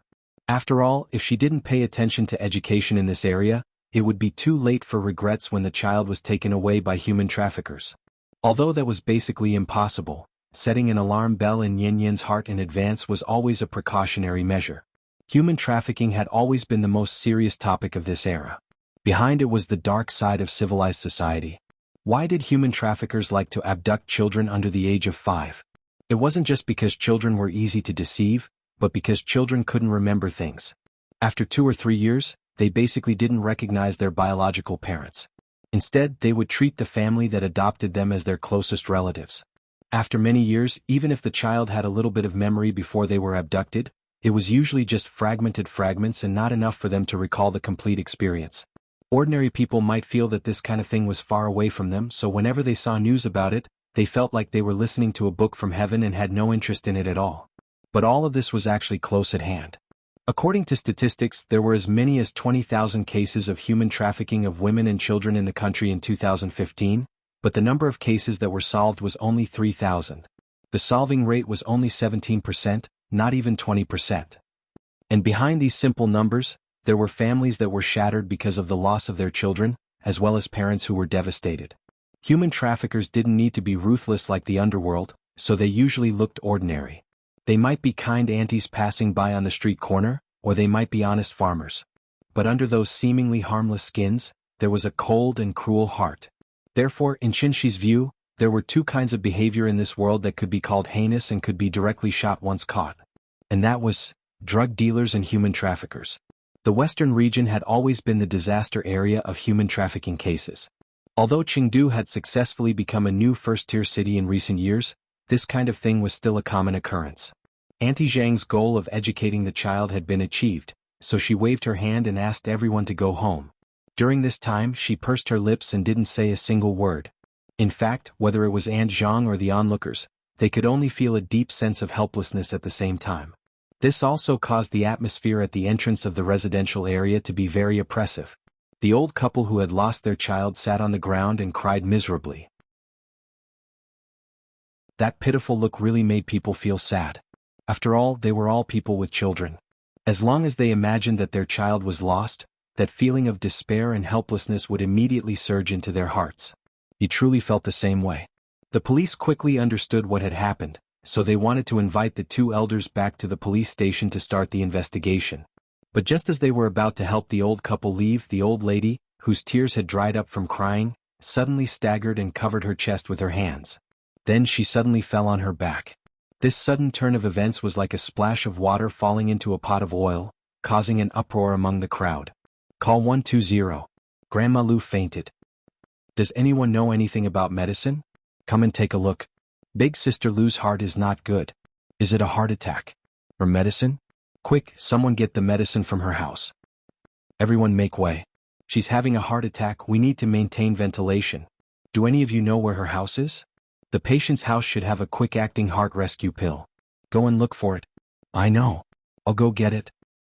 Master Li, give me the house key. Where's Big Sister Lu's medicine? I'll go get it for her. The police hurriedly performed cardiopulmonary resuscitation on the old man while yelling and assigning tasks to the onlookers. After hearing that there might be medicine in the old lady's house, a middle-aged man quickly squeezed to the old couple's side and asked the old man to give him the house key. However, the old man was already panicking. He trembled as he searched his body, but he couldn't find the house key after a while. It seemed like he had completely forgotten where he had put the key. Seeing that he couldn't find the key, the old man was anxious and scared. He cried on the spot. I can't find it, I can't find it. I don't know where I put the key. Seeing this, the middle-aged man turned around and ran. As he ran, he shouted, Come. Come with me and smash the door. After hearing the middle-aged man's words, the old man's face became even more sorrowful. He cried at the top of his lungs, You can't smash it open. My house has a burglar-proof door. The old man lived on the first floor, so the burglar-proof doors and windows were reinforced. He didn't expect that it would become his wife's death warrant. How could he not feel despair? An old man in his 60s or 70s was now like a child who couldn't find his home. He could only sit on the ground and cry helplessly. These heavy blows one after another had obviously caused the old man to completely collapse. Just as the scene was in chaos, a calm voice suddenly sounded from behind the police. Police comrade, I'm a doctor from Huaxi's cardiovascular department. Can you let me take a look at the situation? Hearing this, the police who were performing CPR on the old man was overjoyed. He immediately stood up and shouted, Come doctor, come and take a look. This doctor who came like timely rain was obviously Qin Shi. Based on the old man's current situation, it should not be a simple heart attack. It should be a myocardial infarction caused by excessive stimulation. To explain it in professional terms, the old man's emotional agitation caused his blood pressure to rise sharply. The burden on the left ventricle was obviously increased, the secretion of catecholamines increased, the demand for oxygen and blood in the myocardium increased, and the coronary artery was obviously insufficient, resulting in myocardial infarction and sudden cardiac arrest. Myocardial infarction was an extremely dangerous state. It could be said to be half a step into the gates of hell. The golden time for rescue usually did not exceed 30 seconds. The two police officers present had only learned some simple first aid skills, so they could not see the seriousness of the problem at all. They did not even realize the old man's heart had stopped beating. Qin Shi squatted beside the old man and pretended to pinch the old man's philtrum. Only then did he quietly release his true vitality. He used true vitality to inject oxygen into the old man's brain and wrap the old man's heart with his true vitality. After that, Qin Shi controlled his true vitality and began to slowly squeeze the old man's heart, forcibly simulating the state of the old man's normal heartbeat. Thump thump thump. Finally, Qin Shi's efforts were not in vain. After about 2 minutes, the old man lying on the ground suddenly frowned and then coughed violently. Seeing this, the surrounding crowd suddenly burst into a burst of loud cheers.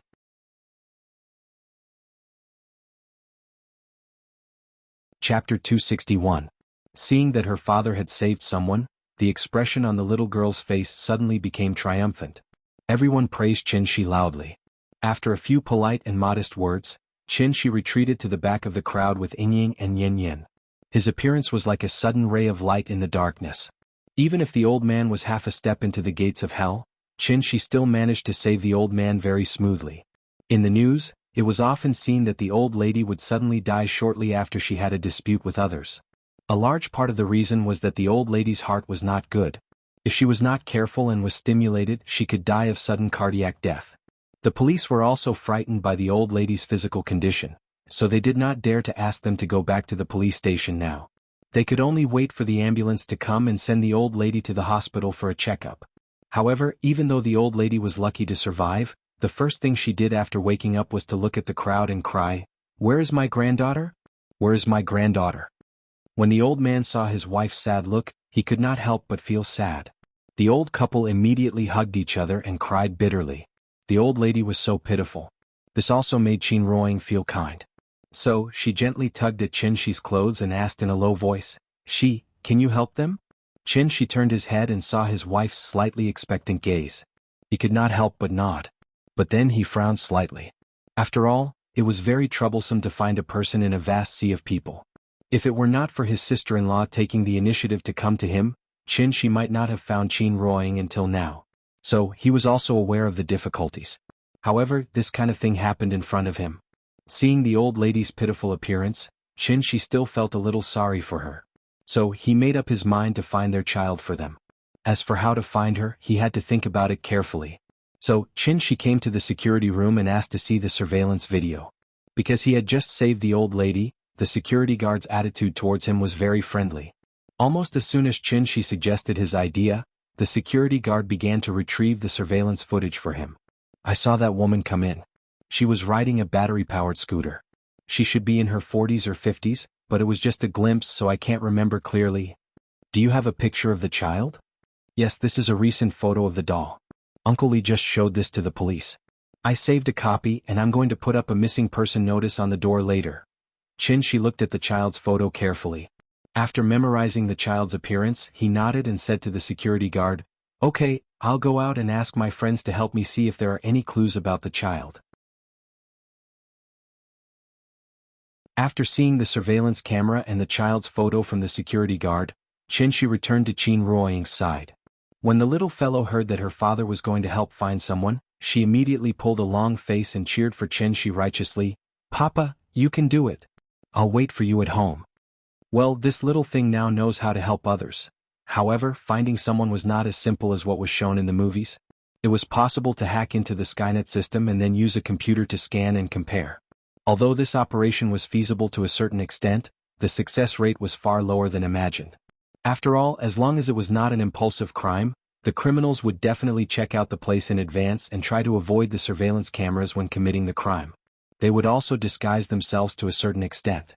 Although Qin Shi's divine sense had recovered a little, the range was still too small. The scanning radius of only more than 10 meters was not even as far as he could see directly with his eyes.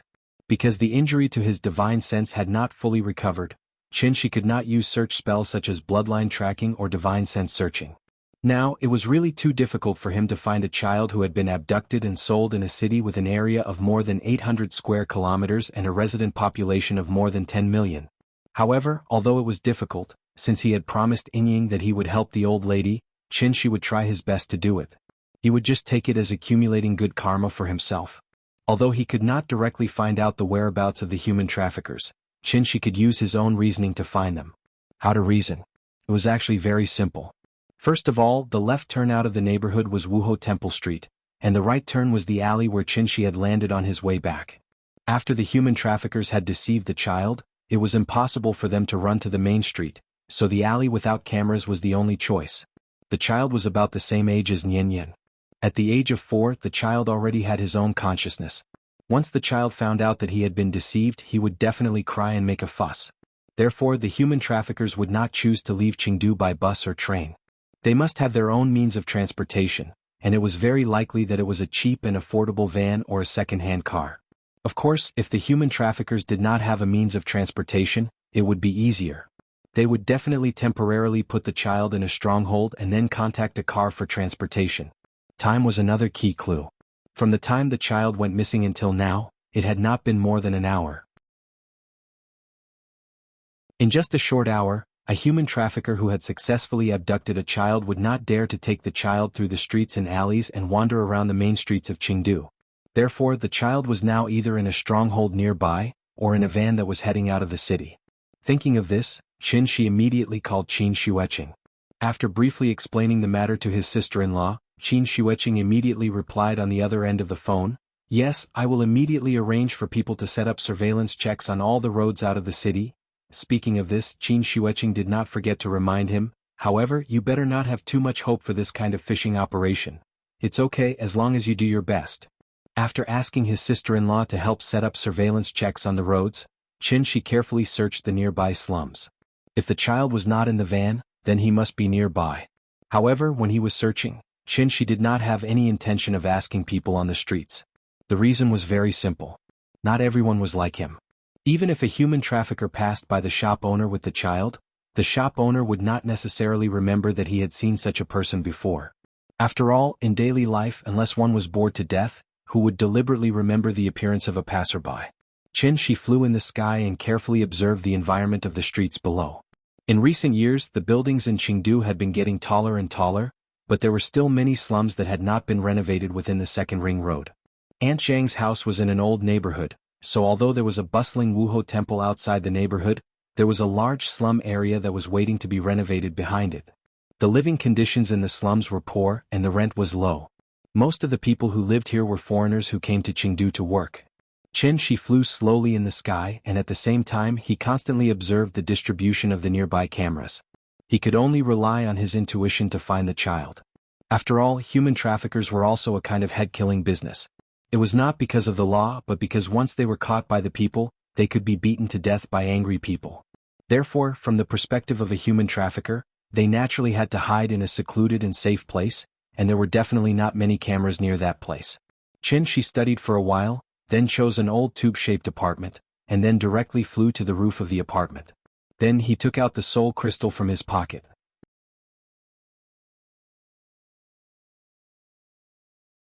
Chapter 262. The tube-shaped apartment was a unique product of the 70s and 80s. This kind of house was like a student dormitory today. There was a long corridor connecting many single rooms, each of which was about 10 square meters. The living environment in the tube-shaped apartment was very poor, and because it had been in disrepair for many years, most of it had become dangerous. The owners basically looked forward to urban renovation and demolition all day long. Since the living conditions were so bad, it was obvious that the rent was very cheap. Perhaps because the new year had just started, most of the migrant workers were still in their hometown and had not returned to the city to work, so there were not many residents in this tube-shaped apartment. Qin Shi sat cross-legged on the rooftop, then held the soul crystal in his hand. He wanted to use the soul crystal to expand the range of his divine sense, so that he could carefully search this shantytown. If he couldn't find it, then he could only put all his hopes on his sister-in-law. Although she was not his child, he had already promised to help the old man find his child, so Qin Shi naturally had to do his best. Therefore, after a simple adjustment, Qin Shi calmed his breath, then drove his divine sense into the soul crystal. The moment his divine sense entered the soul crystal, Qin Shi seemed to have become a dolphin, and began to spread his divine sense outward in a way similar to using sonar. What was divine sense? It was a way of perception that transcended the five senses, somewhat similar to the legendary sixth sense. Even if Qin Shi closed his eyes, with him as the center, everything within a radius of hundreds of meters was under his control. A world in a flower, a bodhi in a leaf. Within the range of his divine sense, he could immediately detect the slightest movement of everything in the world. Even the tiny flies in the gutter or the earthworms hidden in the soil, no matter how well they hid, could not escape Qin Shi's discerning eyes. This was divine sense. The tube-shaped apartment was a dormitory that the public institution had assigned to the employees in the past. There were a total of 3 buildings, covering an area of about 2,000 square meters. With the enhancement of the soul crystal, Qin Shi scanned the 3 buildings almost instantly. Good Lord, this scan is amazing. Qin Shi was now on the rooftop of Building 1, and there was actually a corpse hidden in the building below him. Why was it hidden? It was because the corpse was sealed with cement in the bathroom at the end of the corridor. The toilets and bathrooms in the apartment were all shared. The body was under the sink in the bathroom, sealed inside with cement and bricks. In addition to the corpses, there were also many drugs hidden in these 3 buildings. Presumably there were many drug addicts living here. It had to be said that Qin had found the right place. This place could be said to be filthy and filthy. It should be flattened with a cannonball.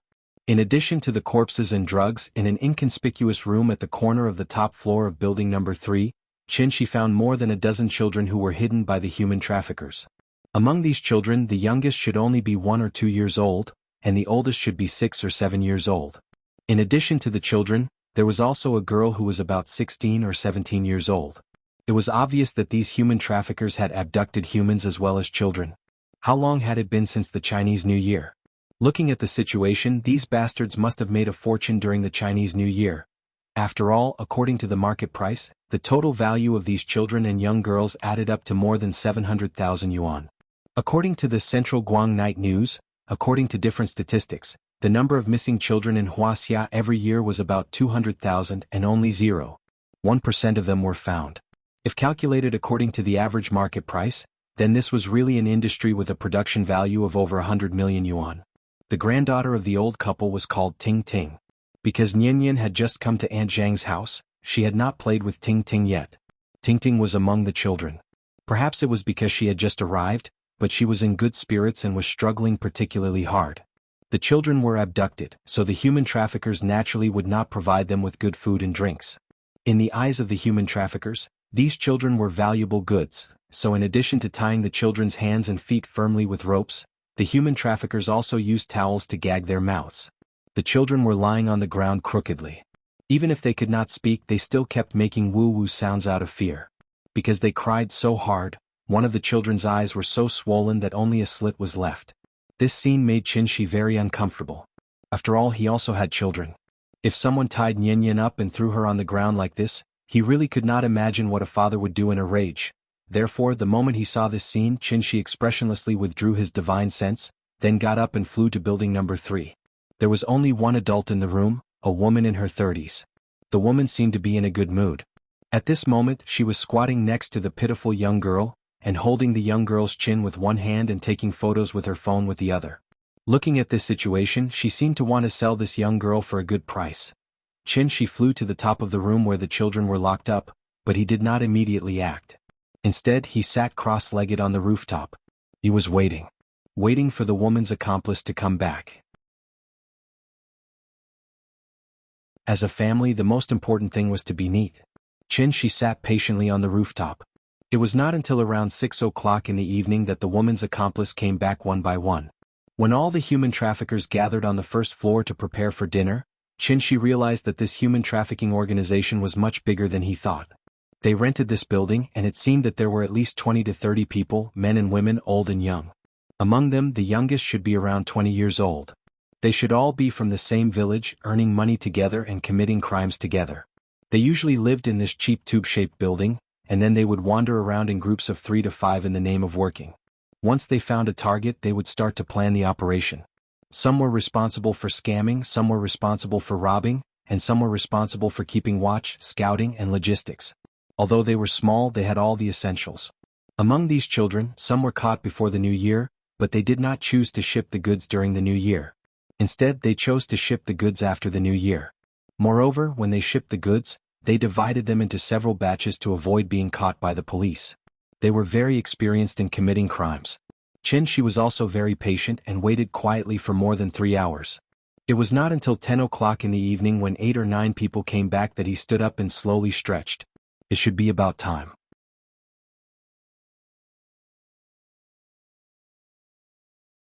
Chapter 263. In order to avoid alerting the enemy, Qin could only wait silently on the rooftop. He sat cross-legged and looked up at the night sky of Chengdu. He felt that the tears of the children had seeped through the walls and soaked the floor. He looked at the group of people gathered under the apartment building. Under the light, they were not human at all, but evil spirits that wandered the dark side of society. Because they had been tied up for a long time, the parts of the children that were bound by the rope had begun to have edema.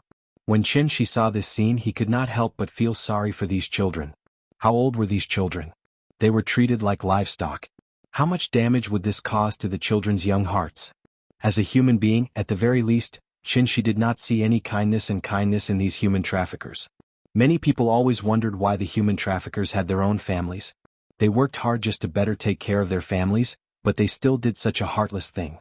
In fact, the reason was very simple. In everyone's eyes, children were gifts given to them by God. But in the eyes of human traffickers, children were just goods that could be sold for money. Children were pure and beautiful, and every one of them was so cute. It was not an exaggeration to say that which child was not more likable than Yin Yin? For the parents of children, their children were obviously the most precious treasures in the world. In order to catch these bastards in one fell swoop, Chinshi waited for a long time, but he also let these poor children suffer for a few more hours of torture in vain.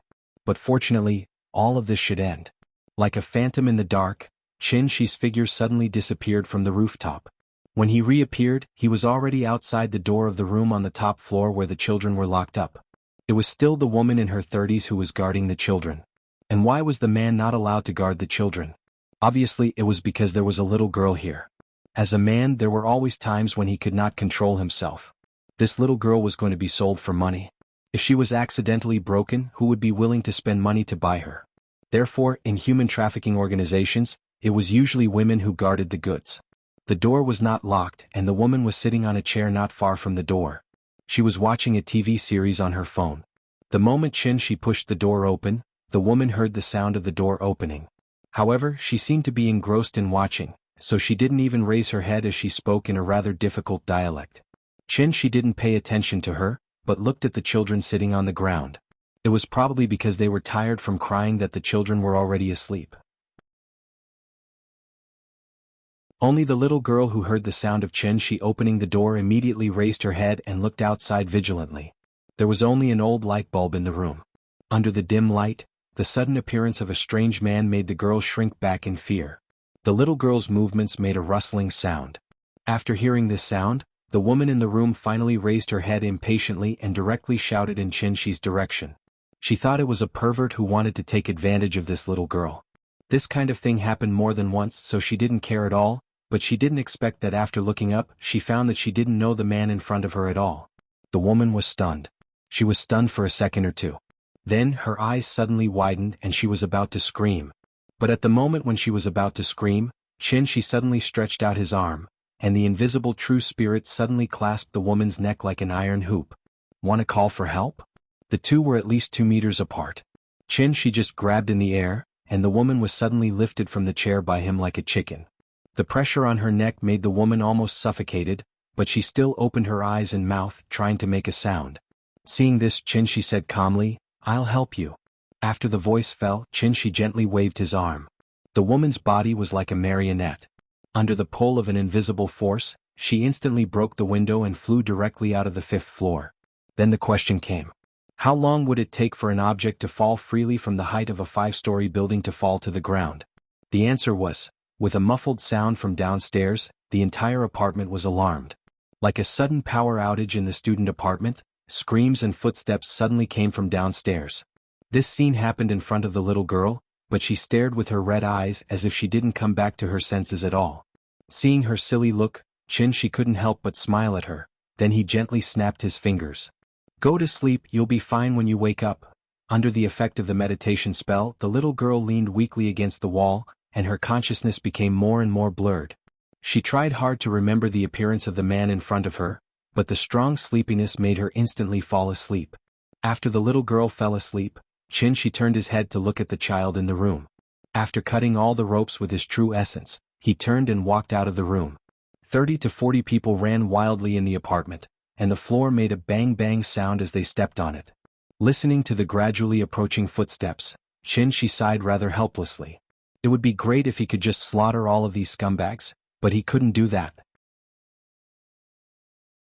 Because this kind of large-scale human trafficking organization had abducted and sold countless children, he couldn't kill all of these bastards for a moment of pleasure. He had to leave some alive for the police to find the children they had abducted before. After all, there were so many broken families who were still holding on to a glimmer of hope that they could find their children even if they had to use up all their wealth. What a pity. And just as Chinshi stood in the corridor thinking about how to deal with these human traffickers, The fastest among them had already rushed in front of him with steel pipes and kitchen knives. Seeing this, Qinshi's face couldn't help but darken, and he suddenly made a decision in his heart. In terms of probability, when an earthquake happened, there would always be a few lucky people in a building who would be able to survive. In that case, let God decide who would die and who would live. So, just as the few men were about to rush in front of Qinshi fiercely stepped on the floor of the corridor. A huge force suddenly went from the roof to the foundation, and almost instantly shook the load-bearing walls of the entire building. Just like an earthquake, the entire building was like a building that had been crushed, and it quickly collapsed amidst the dust that filled the air. At the same time, Qinshi used his true essence to wrap the little girl and the children. After putting the children on the street outside the apartment, Qinshi called his sister-in-law's phone. The apartment collapsed, but the number of lucky survivors was beyond Qinshi's imagination.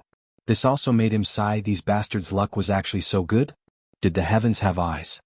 So, when he ended the call with his sister-in-law, Qinshi didn't forget to repeatedly remind her. Death penalty, it must be the death penalty, remember?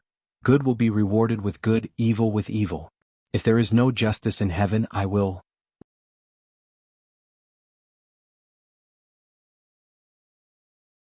Chapter 264.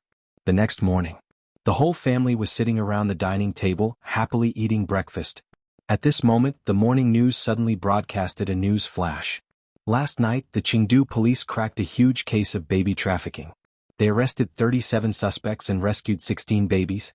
The reporter has called the person in charge of the case, but as the case is still under investigation, the specific details cannot be disclosed for the time being. Then the TV screen cut to the Wuhou branch. Many parents were anxiously waiting outside the conference room. After receiving the police summons, the parents rushed into the conference room and began to frantically search for their children. Only 16 children were rescued, but there were hundreds of parents present. After all, the police didn't know which family these children belonged to. Therefore, they could only invite the parents who had recently lost their children to come over and hold such a family reunion. The old couple was quite lucky.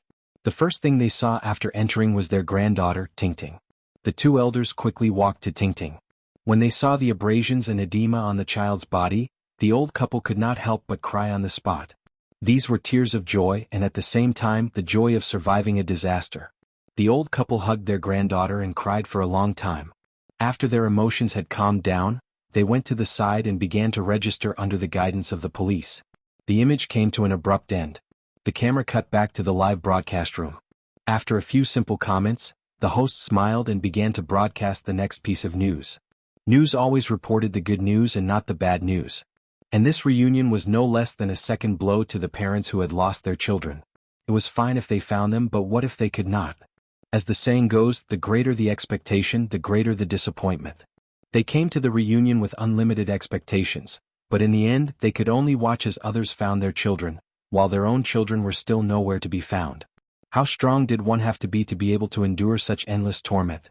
Therefore, at the end of the reunion, it would always be filled with the cries of despair of the parents. Those who heard it would be sad and those who heard it would cry. Such a scene was naturally not suitable to appear in the news. As a bystander, Aunt Zhang, like most people, did not delve into the details. Therefore, when she saw the old couple find Tingting on TV, she couldn't help but laugh and say, "It's good that you found her, it's good that you found her." Speaking of this, Aunt Zhang did not forget to reach out and pat the little girl's head. Then she pretended to be serious and said to her, "Nian Nian, if you don't listen to me in the future, Grandma will sell you to human traffickers. What do you think?" Hearing Auntie Zhang's words, the little boy was frightened and immediately shook his head like a rattledrum. He pouted and said loudly, "No. You're not allowed to sell me." As it spoke, the little thing burrowed into Qin Ruoying's arms. Aunt Zhang couldn't help but laugh out loud at the silly look on his face. "Silly child, Grandma is just teasing you. You are so cute, how could Grandma be willing to sell you?" Qin Ruoying comforted her with a smile. Hearing this, the little fellow pouted and snorted, and then expressed its strong dissatisfaction. Children also have human rights. Breakfast ended in such a happy atmosphere. After Kai Shuqin and Xie Pinglin left for work, Aunt Zhang packed up and prepared to bring Qinshi's family out to play. However, because she still had to take care of her granddaughter, Aunt Zhang was busy for a while and didn't finish packing. During this time, Qinshi discussed with Qin Ruoying softly. The new year was over, so it was about time for them to leave. They couldn't always stay at Aunt Zhang's house and freeload on food and drinks, right? Therefore, after a brief discussion, Qin brought up their plans to Auntie Zhang. After leaving Chengdu, they would go to Zhonghai for a few days to reminisce about the past before returning to Shangjing. After returning to Shangjing, they couldn't let the little girl play so carefree anymore. They had to find a kindergarten for her and let her become a preschool child. This time she would study seriously in a big class, unlike the past where she would slack off. Therefore, Qin Shi and Qin Ruoying didn't discuss with the little girl at all and directly decided everything for her. Although Aunt Zhang was very reluctant, after hearing the detailed plan she still agreed to it. However, they could leave but they had to wait until the new year. Since Aunt Zhang had already said so, the husband and wife naturally couldn't go against her wishes, so they followed the old lady's wishes and stayed with her for a few more days until the Lantern Festival. After that, the family went out and prepared to take advantage of the last few days to play all over Chengdu. It had to be said that the internet era was indeed convenient for people's lives. After Qin Shi rented a shared car with his phone, he drove the family happily to Huanglongxi. Chengdu couldn't be compared to Shangjing. There were only a few scenic spots to play in, and Huanglongxi was a relatively good vacation spot in the surrounding area. However, since Qin Shi came back he took the little girl to see 5 scenic spots. In addition, she lived in Hohai for a long time, so naturally she had a certain immunity to this kind of retro old street and didn't have the slightest interest. Therefore, after wandering around aimlessly for a while, she clamored to find another place to play.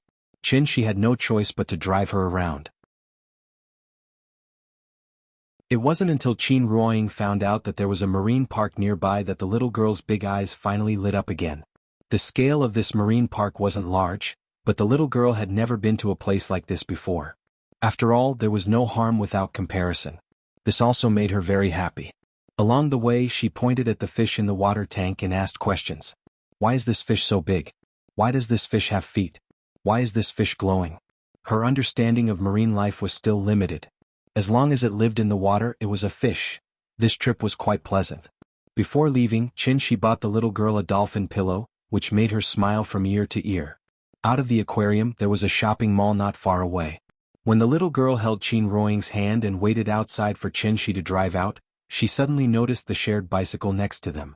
Shared bicycle. She still didn't know how to ride a bicycle. Hohai streets were small, so it was rare to see shared bicycles riding here. Now that she suddenly saw so many shared bicycles, it immediately made the little girl envious. Mama, I want to ride this. Looking at everyone riding the shared bicycle, the little girl pouted on the spot and acted coquettishly. Seeing this, Qin Ruoying said to her with an awkward face, No, you're still young. You can't ride this. This is not for children to ride. I want to ride this. I want to ride this. Seeing that Qin Ruoying didn't agree, the little girl immediately withdrew her hands and ran to one of the bicycles. After Qin Shi drove the car out of the parking lot, the mother and daughter were still whispering, discussing, next to the shared bicycle.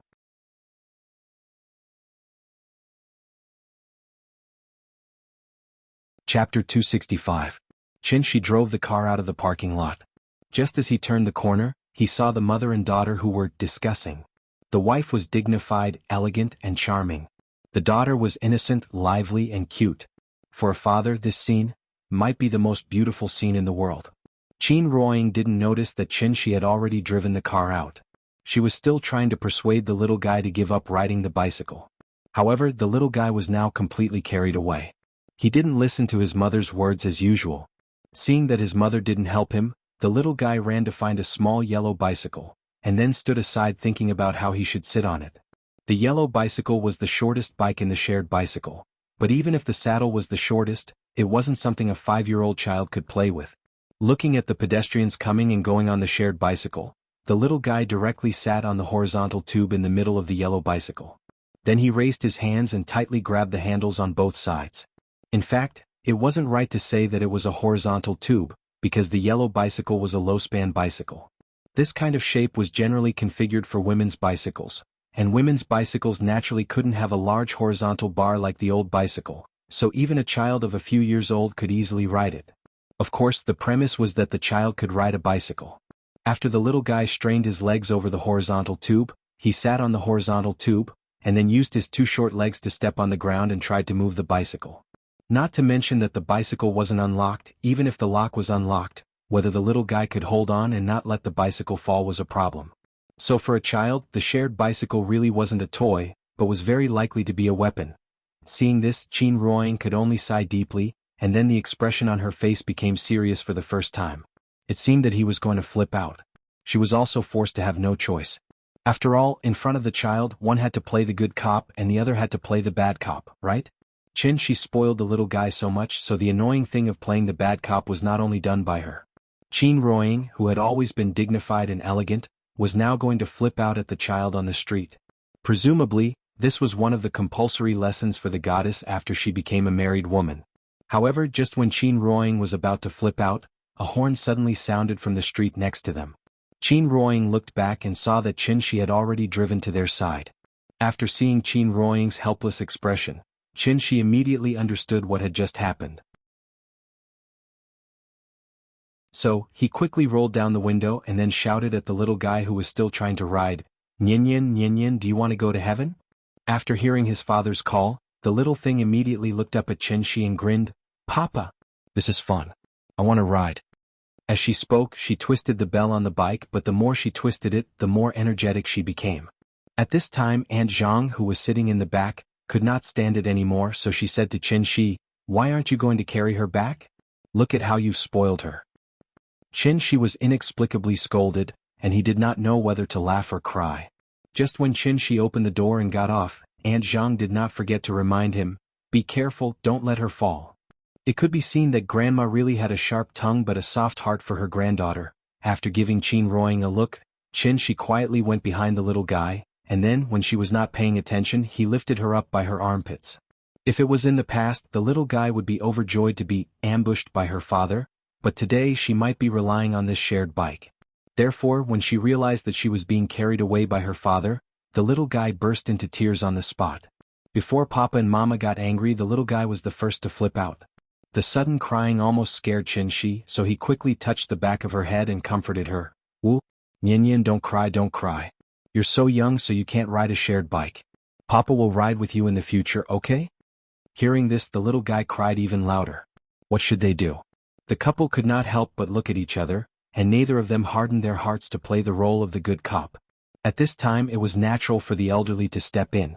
Aunt Zhang asked Qin to put the little guy in the back, then she quietly communicated with the little guy. "Don't cry. If you cry again, I'll sell you to human traffickers. Nyin, look at you now, you're not likable anymore. Do you still remember what you told Grandma before? Isn't our Nyin the most obedient and sensible? Be good, you have to listen to Papa and Mama. If you make Papa and Mama angry again, be careful that they throw you away again. Then you can only live with Grandma in the future." "What? You don't want to live with Grandma?" Grandma is so sad, my granddaughter doesn't want me anymore." After all, she was a child that the elderly had personally raised. After a round of threats and temptations, Aunt Zhang managed to divert the little guy's attention to other places. The little guy did not even wipe his tears before he took the initiative to hug Aunt Zhang and said softly, "I want Grandma. Grandma is the best. The older, the wiser." Actually, it was possible to scare the child, but one must not use it as a tactic. After scaring the child to make him realize that he was wrong, it was necessary to divert the child's attention in time and let them temporarily forget what was in front of them. Otherwise, it was very likely that overdoing it would be as bad as not doing enough. If it was more serious, it could even cause a certain degree of psychological trauma to the child. Aunt Zhang educated the little guy in a low voice, but her words were passed to the couple's ears without missing a word. The couple sat in the front row. At some point, Qin's hand was no longer on the gear lever, but stretched out to the front passenger seat. The two silently felt the warmth from each other's palms. When the little guy's laughter sounded again, Qin Ruoying smiled and patted Qin's hand away, then pointed to the road ahead and said with a smile, "Drive carefully." "Okay, yes, ma'am." The car was quiet, so Qin turned on the radio. Maybe it was set up by the previous tenant, so when it was turned on, it was the traffic radio channel. Pleasant music suddenly sounded in the car. This song could be considered a familiar Cantonese song. After listening to a sentence, Qin could not help but hum along with the radio. The little guy seemed to have completely forgotten the previous unhappiness, so when she heard Qin sing, she immediately laughed and clapped her hands. "Papa sings well. It's so good." "How good is it?" "It's better than him. Little mouth is so sweet. Come give Papa a." "What are you doing?" "You're driving." Pay attention to the road. For a moment, the car was full of the family's laughter.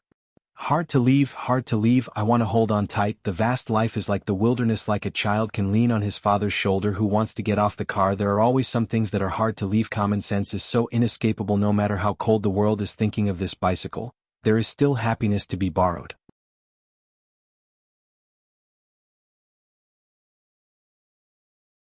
Chapter 266. In the blink of an eye, it was March 2nd. It was the 15th day of the first lunar month, the Lantern Festival. The little girl did not like to watch the gala performances on TV, so the family went out together after dinner. Where were they going? Of course they were going to enjoy the lanterns. The Lantern Festival began more than 2,000 years ago in the Han Dynasty and had always been a major festival in Wuxia. According to the ancient customs, the new year was only truly over after the Lantern Festival. However, the pace of life was getting faster and faster. Even though the legal holiday stipulated that people would only go to work on the 7th day, many private enterprises still required people to start work on the 5th day. Among them there were even more, such as the catering and entertainment industry. They might open for business on the eve of the new year, so the employees naturally could not rest. Such a pace of life directly led to the Lantern Festival almost following in the footsteps of the Dragon Boat Festival. With the decline of the Lantern Festival, the lively scene described by Xan Qiji in Green Jade Case, Yuan Shi, was naturally no longer as lively as before. The east wind blossoms 1,000 trees, blowing down the stars like rain. The fragrance of precious horses and carts fills the road, the sound of Feng Shao moves, the light of a pot turns, fish and dragons dance in the night. Moths flutter in the wind, ying and laughing in the wind. He searched for her thousands of times in the crowd, but when he looked back she was at the fire. Today was Friday. Although the public institutions were on holiday, most private enterprises still had to work tomorrow. In addition, everyone might be tired of playing during the new year, so the Wuho Temple Street was not as lively as it was during the Spring Festival. After leaving the house, the family took a taxi and went straight to the Panda Lantern Festival. The moon on the 15th was full and round, but what was more dazzling than the moon was the colorful Lantern Festival. Because they set off late, by the time Qin Shi and the rest arrived at the Lantern Festival, it was already a 10-mile-long street with brilliant lights. As soon as they got out of the car, the fragrance of magnolia drifted to the tip of everyone's nose in the breeze. The little girl sniffed the fragrance in the air and turned her head to see the entrance of the Lantern Festival. There were a few panda lanterns outside the Lantern Festival. Although they were ugly and cute, they made her shout excitedly, "Papa, look! Panda! Panda!" In fact, to this little girl, there was not much difference between going to the Lantern Festival and going to the zoo. She was dazzled by the colorful lanterns in all kinds of shapes and sizes. She chattered excitedly all the way. In Qin Shi's eyes, this Lantern Festival was somewhat similar to the Earth Temple Fair. Other than strolling around, there was only eating, drinking, and playing. However, what was worth praising was that the food in Chengdu was indeed much better than the food in Shangjing. The whole family ate and watched along the way. After admiring the lanterns, they watched the magic show. Finally, under the illumination of the fireworks, they sat in the car and went home with satisfaction. In the end, this trip to Chengdu was still very pleasant. The next morning, after breakfast, Qin Shi pulled the little girl to his side and asked with a smile, "Nian, Daddy has already bought the plane tickets.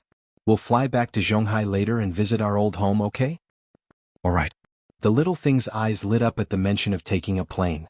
Seeing this, Qin Shi struck while the iron was hot and said, "Then go and help your mother pack her things now. After she is done, we will set off." "Good. I'll go help Mama."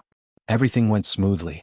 It wasn't until Qin Shi changed the boarding pass and took her to say goodbye to Aunt Zhang that the little thing suddenly froze in place. After staring blankly for a long while, she suddenly came back to her senses. Was she going to say goodbye to her grandmother? She thought Aunt Zhang was going to go home with them. When Qin Shi saw that the little girl's expression was a little strange, he immediately smiled and hugged her in his arms. He gently comforted her and said, "Nian, we should get on the plane. Hurry and say goodbye to your grandmother. We'll come to Chengdu to see her again in the future." Perhaps it was because this period of time together had aroused her dependence on Aunt Zhang, so when the little girl came back to her senses, she immediately said very angrily, "No, I'm not going. I want to go with my grandmother." This expression of anger rarely appeared on the little girl's face, so when Qin Shi saw her expression, he was quite surprised. The little girl was angry and twisted her body to get out of his arms. Seeing this, Qin immediately hugged her tightly and didn't let her run away. But this hug was serious. After realizing that her freedom of life was restricted by her father, the little thing flipped out on the spot. I'm not going. I'm not going. I want to go with my grandmother. My grandmother wants to go with us. As she shouted, her voice started to sound like she was about to cry. Following that, she burst into tears. Well, things were getting out of hand. The reason why the couple didn't tell the little girl in advance was that they were afraid that she would cry. But what would come, and they couldn't avoid it even if they wanted to. The reason why they wanted to leave was actually because of the same reason. Aunt Zhang had her own family, and their family was always outsiders. Naturally, they couldn't stay at Aunt Zhang's house for a long time. After all good things must come to an end. There were people coming and going at the ticket gate, and the little girl's sudden crying attracted a lot of attention. She had no choice but to take the little girl to a rest chair and let Aunt Zhang comfort her. This kind of thing had happened many times. It was normal for children to be clingy. So, the family comforted the little girl one by one. She took out his phone and made a live video call with Aunt Zhang. He promised that he would bring her to Chengdu in the future, and only then did the little girl slowly stop crying.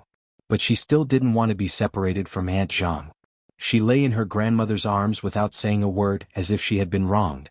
In the end, even the airport broadcast announced that they were boarding the plane. Only then did the little girl reluctantly wave goodbye to her grandmother with red eyes. Grandmother, we'll come to see you in the future. After watching the couple carrying the little girl gradually disappear into the distance, Aunt Zhang couldn't help but wipe the tears from the corners of her eyes. Although she wasn't her biological child, her love for Nian was very real. The plane took off. Perhaps it was because she had just cried, but the little girl didn't even have the interest to look at the clouds outside. She fell into a deep sleep. When she woke up again, the family had already returned to Zhonghai. The moment the cabin door opened, a salty sea breeze unique to coastal cities blew in. Unlike Chengdu and Shangjing, Zhonghai gave Qin the most unique feeling. But that feeling didn't come from the city itself, but from the people standing next to him at this moment. Qin carried the little girl. The moment he walked out of the gangway, he couldn't help but hold Qin Ruoying's hand. Zhonghai, we're back.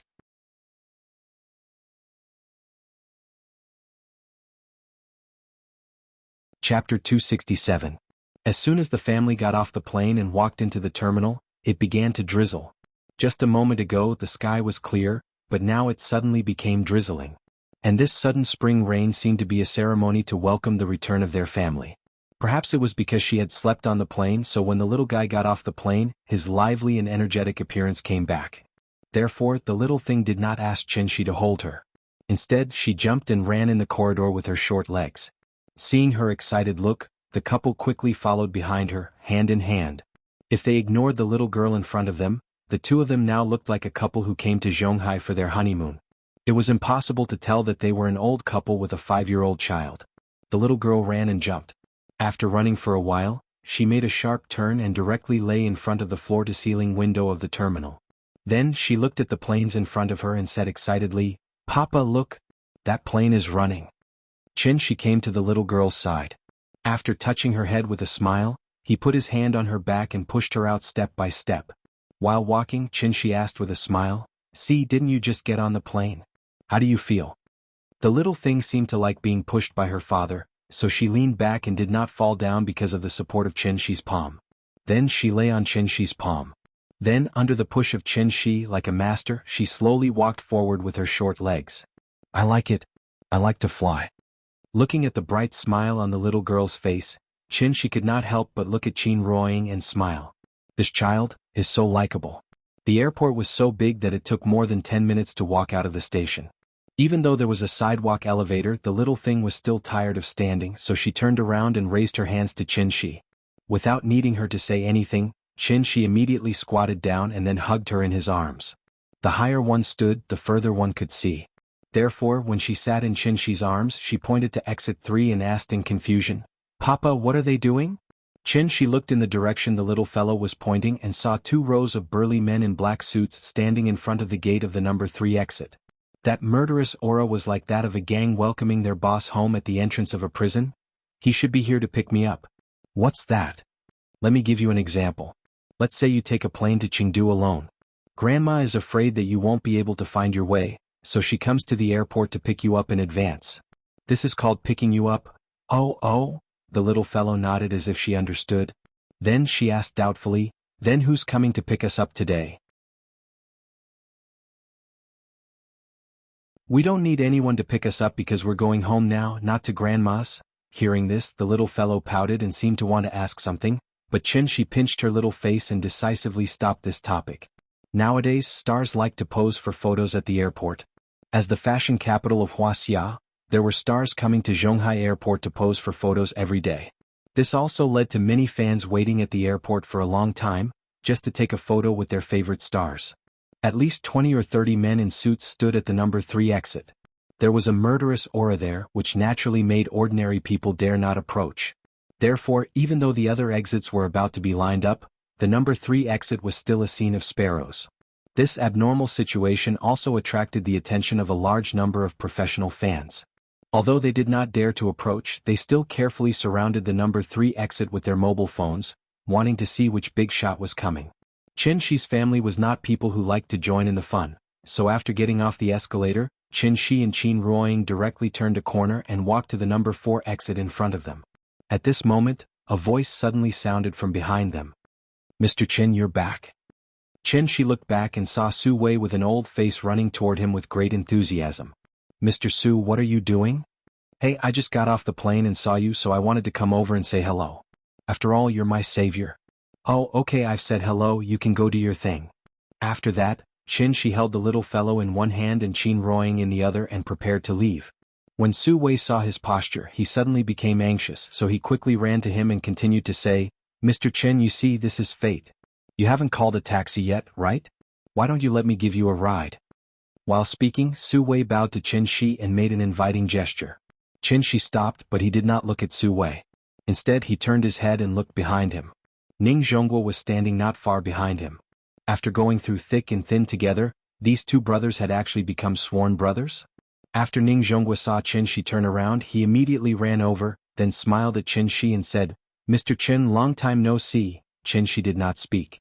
Ning Zhonghua and Su Wei looked at each other quietly. Then, Ning Zhonghua reluctantly continued to smile and said, I came to pick up old Su, but I didn't expect to meet you here. If it's convenient, why don't we give you a ride? What do you think? Chen Shi looked at the two of them calmly, then turned his head to look at Qin Ruoying. When he saw Qin Ruoying nod gently, Chen Shi replied, Okay, let's go. I'll give you a ride today. That's great. Mr. Chen, this way please. Su Wei jumped up excitedly on the spot. He stretched out his left hand and bowed slightly at the same time, like a greeter welcoming an important guest. He quickly walked in front to lead the way for Chen Shi. Wasn't the direction he was heading to exit 3? Su Wei led Chen Shi's family to exit 3. At this time, 2 rows of big men in suits immediately bent down and bowed to Chen Shi's family. At the same time they shouted in unison, Mr. Chen, hello. 20 to 30 big men in suits bowed in unison and shouted loudly. Almost instantly, they shocked the entire terminal and attracted the attention of the surrounding crowd. This scene. Chen Shi didn't need to think to know that Ning Zhonghua and Su Wei had found out through their friends that he was going to fly back to Zhonghai, so they deliberately arranged such a show. The crowd was excited. After all, this was even more grand than when a celebrity made an appearance. Countless professional fans took out their phones and were ready to take photos. However, after the big men in suits bowed, they turned around and looked at the surrounding crowd, then stepped forward to stop them from taking photos.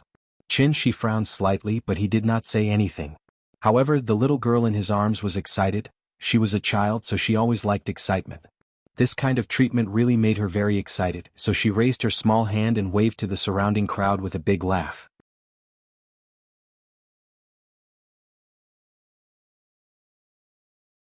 Chapter 268.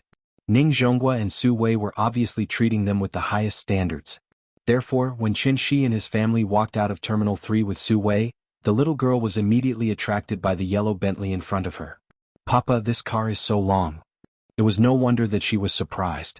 After all, the common 3-compartment cars on the streets were generally about 4.3 meters long, but the Mulsanne Grand in front of her was different. The length of the limousine was 6.57 meters, which was 2 meters longer than the average car.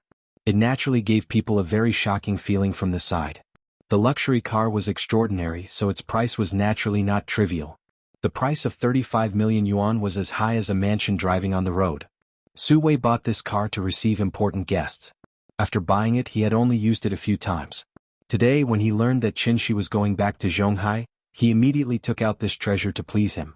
Of course, the price of this car was secondary. Tens of millions was just a drizzle for a tycoon of this level. The most important thing was that this car was limited to only 12 in the world, and there was only one in the entire Wuxia. Even if you had money, you couldn't buy it. Naturally, the price would increase.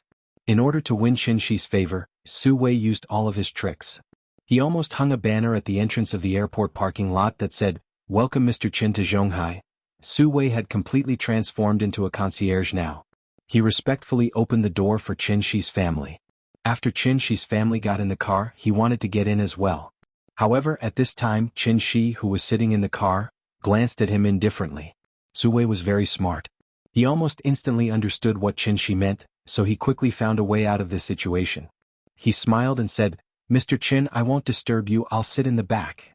After that, he gave Ning Zhonghua a look and he ran to the Mercedes-Benz S-Class in the back. Because Ning Zhonghua and Qin Shi knew each other earlier, compared to Su Wei, it was easier for Ning Zhonghua to talk to Qin Shi. However, there was an old saying, "Today is different from the past." After the two of them experienced a series of events, their attitude toward Qin Shi had naturally changed dramatically. It was a kind of respect from the bottom of their hearts, and it had nothing to do with age, experience, or social status. It was purely because Qin Shi was better than them. This alone was enough. With Ning Zhonghua's personality, he obviously wouldn't do something like this. However, after Su's suggestions, he finally nodded and agreed. After all, if he didn't agree, what should he do to continue to get closer to Qin? Beauty and money? Did Qin need? Therefore, sometimes, it was very meaningful to put down one's face to flatter in front of the leader. As for those elegant people who thought they were virtuous and looked down on flattery, they actually fell into a misconception. They always thought that flatterers were incompetent people. In fact, flattery was a sign of high EQ, and it was also a common trait of successful people. After Su Wei left, Ning Zhonghua sat directly in the front passenger seat. In this luxury car, there was actually a partition between the front seat and the back seat. The back seat was completely a separate space, which was commonly known as the boss cabin. This was an extended version, and the back seat could sit 4 people, so it used a 4-seat design. Qin Shi and Qin Ruoying sat side by side, and the little girl climbed between the 2 seats opposite them. She seemed to be very interested in the layout of the car. From time to time, she would open and close the small table on the seat. She was having a lot of fun. At this time, Ning Zhonghua lowered the partition in the car, turned around and asked Qin Shi with a smile, "Mr. Qin, do you want to go home first, or do you want to eat?" It was not even 1 o'clock in the afternoon, which was just the time for lunch. Su Wei and Ning Zhonghua spent so much effort just to treat Qin Shi's family to a meal. Hearing this, Qin Shi immediately turned his head and looked at Qin Ruoying. It was all up to his wife. Seeing this, Qin Ruoying first looked at the tall terminal through the window, then asked the little girl, "Nian, are you hungry?" "I'm not hungry." The little girl was busy fiddling with the car refrigerator in the middle of the armrest, and she didn't even raise her head. After getting off the plane, she clamored for Qin Shi to buy her KFC. After eating a hamburger, she was naturally not hungry at all. Looking at the little girl who was tossing and turning in the opposite seat, Qin Ruoying thought for a moment, then suddenly smiled at Qin Shi and said, "It's still early. How about we go back to school?" Back to school? Qin Shi was stunned for a moment. He really didn't expect Qin Ruoying to want to go here after returning to Zhonghai. But after thinking about it, Qin Shi still understood Qin Ruoying's idea. So, he smiled and said to Ning Zhonghua, "President Ning, to Zhonghai University, sorry to trouble you." Perhaps because he was in a good mood, Qin Shi's pleasant appearance at the moment made Ning Zhonghua feel flattered. He quickly replied happily, "Okay Mr. Qin, take a rest, we'll be there soon." Under the gray sky, a fleet of luxury cars drove from the airport to Zhonghai University. Because he didn't want to be too eye-catching, Qin Shi asked the fleet to stop on the street some distance away from the school gate. Then, he held the little girl in one hand and Qin Ruoying in the other, and the family of 3 slowly walked to the place that represented the beginning.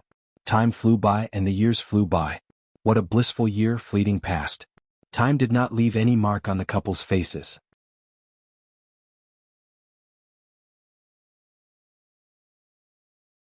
And Qin Shi obviously had not reached the level of being able to see through fate. You are as beautiful as a flower and the years pass by like water. Answer, is leisurely and self-pity in the boudoir. Turn in front of the peony fence, close to the lake and the mountain rock. Loosen the collar button with you, the width of the shirt, the tips of the sleeves are ruffled and the teeth are stained. Wait for you to endure and sleep tenderly for a while. It was that place where they had met before. Look at each other, it was difficult to say anything to each other.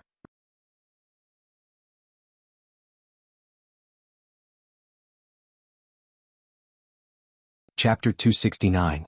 March was rainy. In Zhonghai, a first-tier bustling city, one naturally could not feel the leisure of a small city in the south. The drizzling March seemed to have covered Zhonghai with a thin layer of gauze. The couple sat quietly in the stands of the sports field. In front of them was the football field brimming with youthful sweat, but behind them was the old building of the Republic of China. With such a profound background, it seemed to have covered their backs with a hint of loneliness and otherworldly charm. The hazy artistic conception of the misty Jiangnan could probably only be experienced in this beautiful campus. The little fellow could not feel the tranquil and distant artistic conception. Instead, she was completely attracted by the lively football game on the field. Although she did not even understand the rules of the football game, as long as the audience began to cheer, she would immediately jump up and cheer with everyone. At this time, someone shouted, "An Ai Qian is here." This sentence was like a stone thrown into the lake, immediately splashing circles of ripples.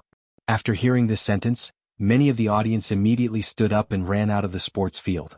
The players on the field also heard the movement. This was not an official game, but a training game for the school's football team. Therefore, several of the team members stopped on the spot.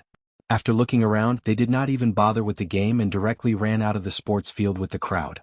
Seeing that the lively sports field suddenly became empty, the little fellow ran to Chen Shi and asked doubtfully, "Papa, why did they leave?"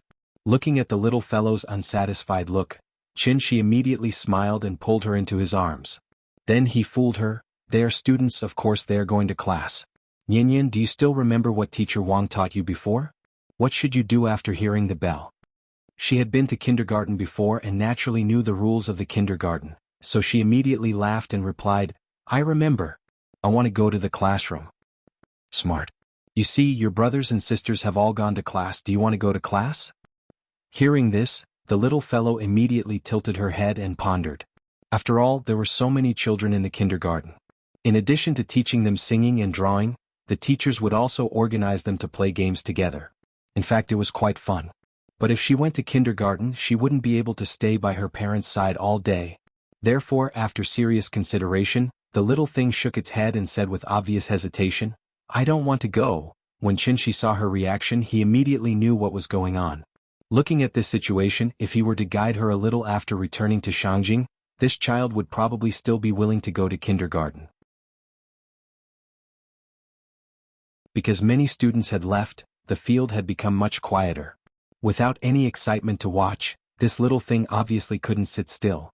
Therefore, Qin picked up the little fellow and held Qin Ruoying's hand as they wandered around the school again. There were 3 campuses in Zhonghai University.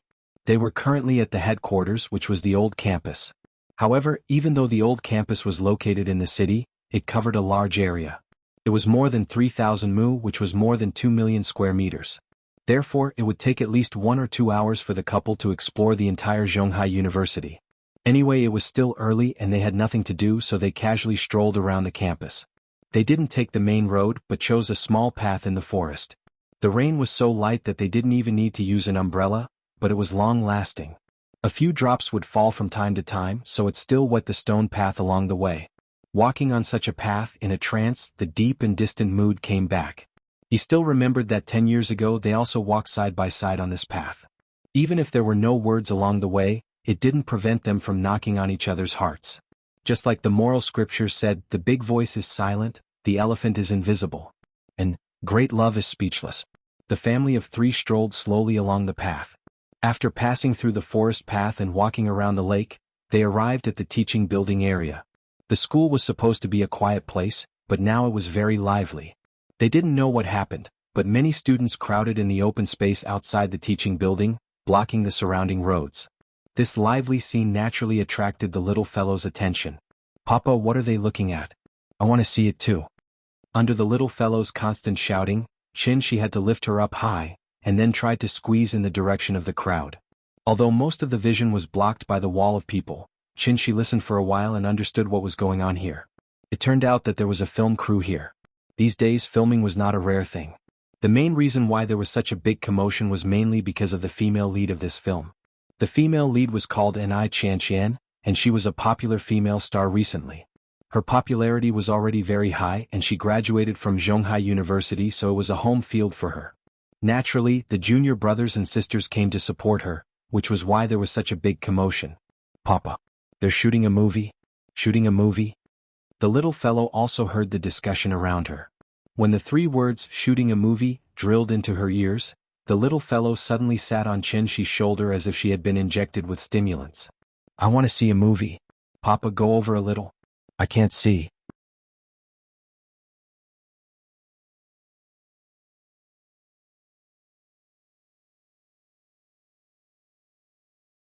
Chapter 270.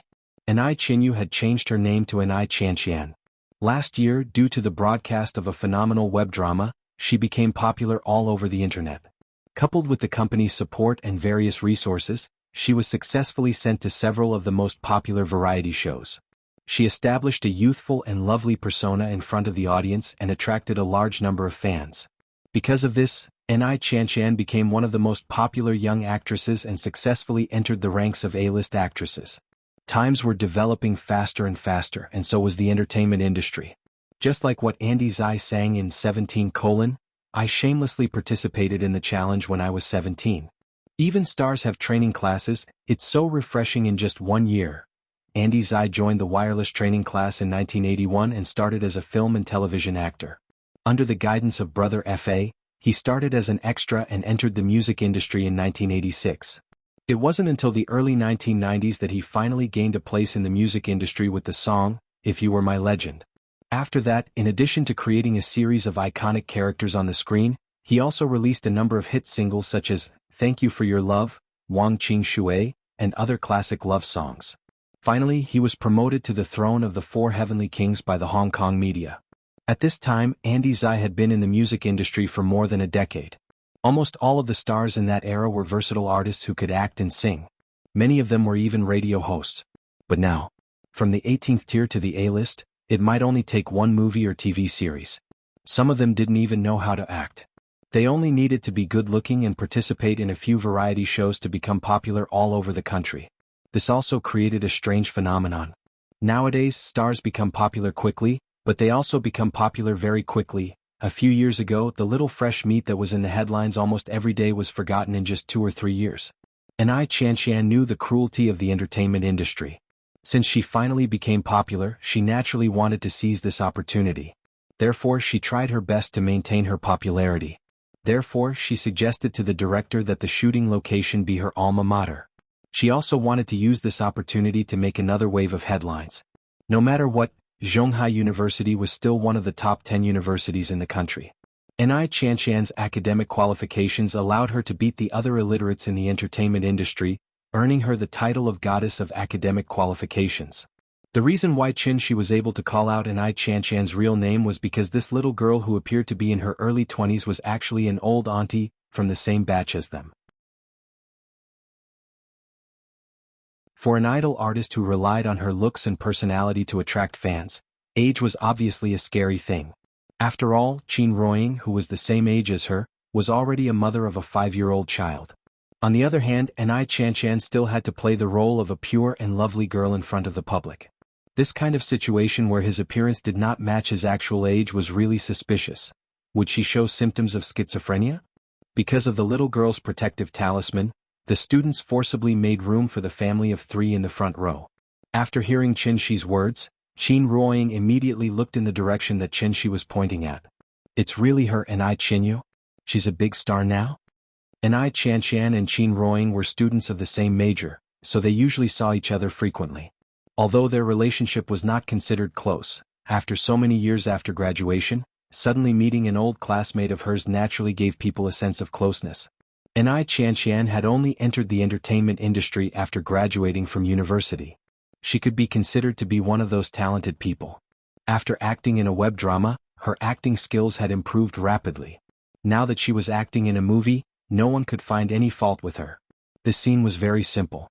It was a scene where the male and female lead reunited in university. After all, it was just a youth school movie, so the requirements for acting skills were not high. As long as the performance was natural, it was fine. Therefore, after 2 takes, the director shouted through the loudspeaker, "Cut. Very good, this scene is done. Young Master Ting, change your clothes and prepare for the next scene. Chanshan, you finished filming today. Go back and have a good rest. We'll continue tomorrow." "Okay, director." After hearing the director's words, Anai Chanshan smiled politely. Seeing that the crew was busy rearranging the set, someone hiding in the crowd suddenly shouted, "Anai Chanshan, I love you." This sentence instantly ignited the enthusiasm of the surrounding students. Everyone chimed in one after another. "Senior, you're so beautiful. I love you. Senior, give me an autograph. Senior Chanshan, I want to give birth to your children." Looking at the lively scene, if it were not for the staff stopping them, this group of enthusiastic students would have rushed up to Anai Chanshan to ask for an autograph. "Thank you, everyone. Thank you, my cute junior brothers and sisters." Seeing that everyone was so enthusiastic, Anai Chanshan turned around and bowed to the surrounding crowd. When she bowed for the 3rd time, Anai Chanshan finally found a familiar figure in the crowd. Then Anai Chanshan was stunned. With Chen Shi's eyesight, he immediately noticed the strange look that flashed across Anai Chanshan's eyes. However, he thought that Anai Chanshan was just surprised to see an old classmate, so he did not take it to heart. Anai Chanshan was indeed an actress. After the surprise flashed across her face, she immediately put on a warm smile and walked toward the direction of the family of 3. The surrounding students thought that she was coming over to give an autograph, so they instantly became excited. "Senior, I have a pen. Give me an autograph. Please give me an autograph. Senior, I love you." Anai Chanshan kept waving at the surrounding students, but she did not have any intention of giving them an autograph. After arriving in front of Qin Ruoying, Anai Chanshan lifted the cordon set by the crew and smiled at Qin Ruoying. "Long time no see." Qin Ruoying did not expect Anai Chanshan to recognize her as an old classmate, so she was stunned for a moment before she replied with a smile, "Long time no see."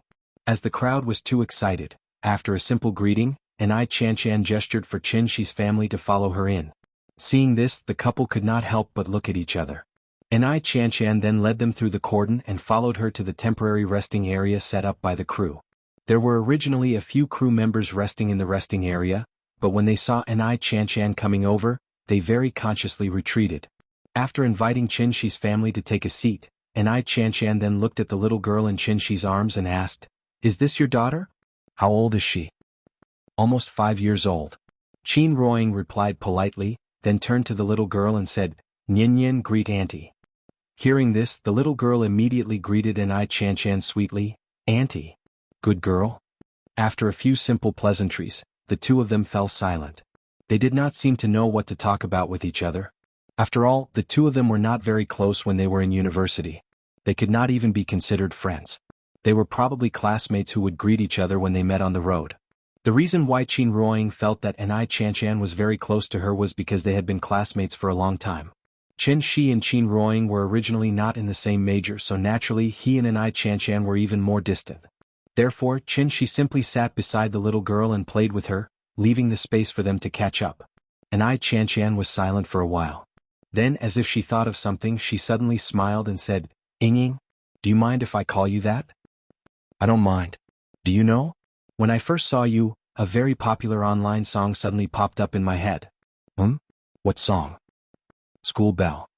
Then Anai Chanshan softly hummed the song. "They all say she is a flower, flowers are not as good as her. They all say she is a dream, how many people have pursued her. The heartless years like water, slowly painted in the books. Ask the fleeting clouds, how is our school bell? Who plays the guitar and wants to be the school bell, who will be the school bell? So love is like a blackboard eraser."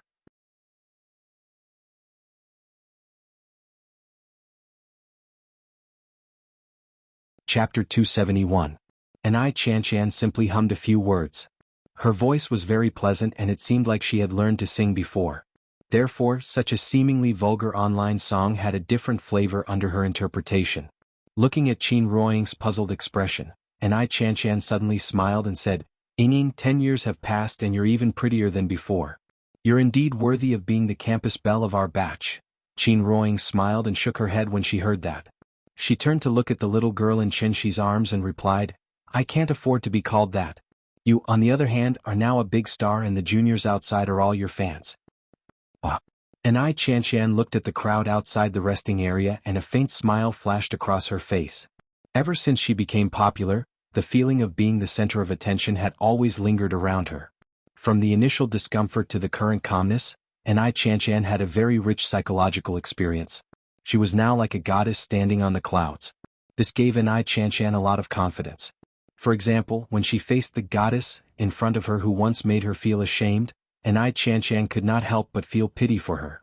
With Qin Ruoying's beauty, and I Qian would not be surprised if she became the second sister Milk Tea.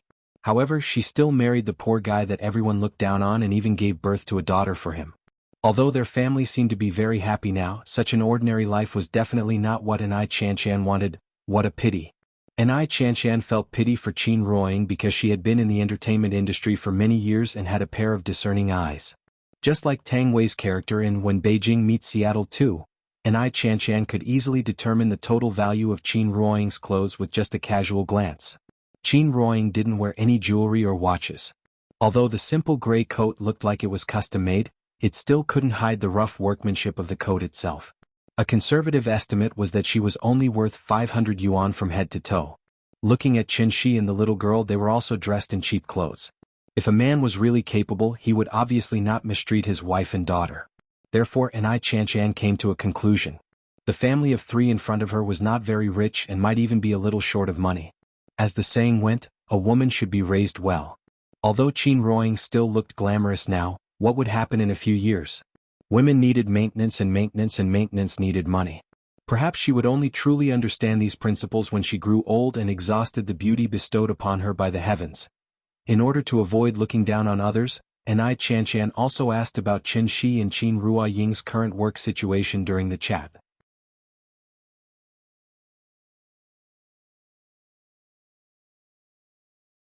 As for whether the fish would take the bait or not, it was up to the fish. And I Qian was half lying on the seat confidently. She even began to look forward to the moment when Qin Ruoying would chat with her on WeChat. However, when I Qian was resting with her face mask on, the assistant's voice sounded again. "Sister Qian, look, that person seems to be CEO Su from Weixing Pharmaceutical. Hey, the one next to him should be CEO Ning from China Ocean Corporation, right? Why are they here?" As a celebrity assistant, there were actually a lot of things to learn. For example, she had to at least know some business moguls. What were business moguls to celebrities? They were scripts. They were resources. They were everything. To sum it up in two simple and crude words, that was sugar daddy. As long as the sugar daddy was strong enough, even an internet celebrity could be smashed by a rich businessman. Therefore, how to curry favor with the rich had become a compulsory course for celebrities. Of course, this did not mean that she had to sleep with them.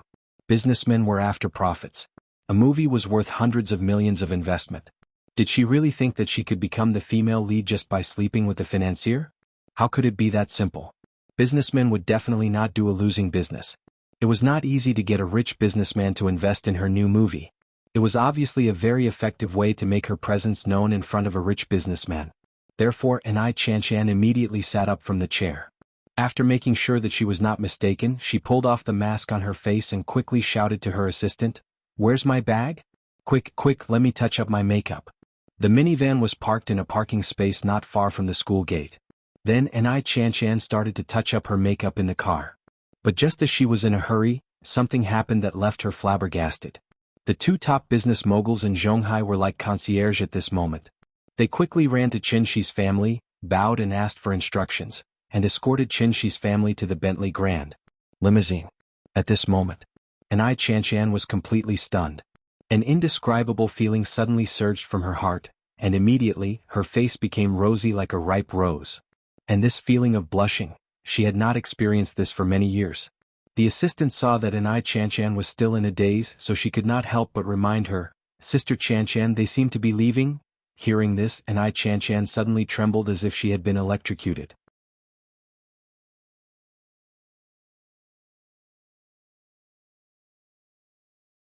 Chapter 272. Chen Shi and his family did not know what kind of psychological changes I Qian had gone through in the past 2 hours. At the same time, What Ni Chanchan did not know was that when Qin Shi pointed out that she and Qin Ruoying were not from the same world, Qin Ruoying nodded thoughtfully. Then she took out her phone and deleted Ni Chanchan's WeChat friend list. Therefore, Ni Chanchan might not be able to wait for Qin Ruoying to take the initiative to send her a WeChat message. The reason was simple. Although they were old classmates, after so many years of polishing, their worldview, outlook on life and values were clearly not on the same line. In other words, they did not have the same values, so of course, they would not be able to pee into the same pot. Qin Ruoying had a cold personality. In her opinion, since she and Ni Chanchan did not have the same topics, there was no need for them to contact each other. Because of this, her total number of WeChat friends was the same as Qin Shi's. She only had 3 contacts: Qin Shi, Aunt Zhang and Qin Wanqing. In fact, if it were not for the frequent video calls with Aunt Zhang, Qin Ruoying would not have downloaded WeChat. The family of 3 got into Su Wei's luxury car. Then they slowly left Zhonghai University under the envious gazes of the students. After the car drove for a while, Ning Zhonghua looked down at the time. 4:50 p.m., it was almost time to prepare dinner. Therefore, he rolled down the partition in the car and asked the little girl with a pleasant expression, "Nian, are you hungry? What do you want to eat later? There's all kinds of good food in Zhonghai.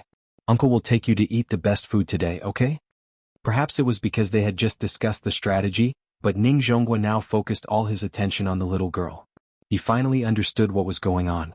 In this family of 3, Qin Shi did not have the final say, and Qin Ruoying did not have the final say. The one who had the final say was the little girl in front of him who was tossing and turning in her seat.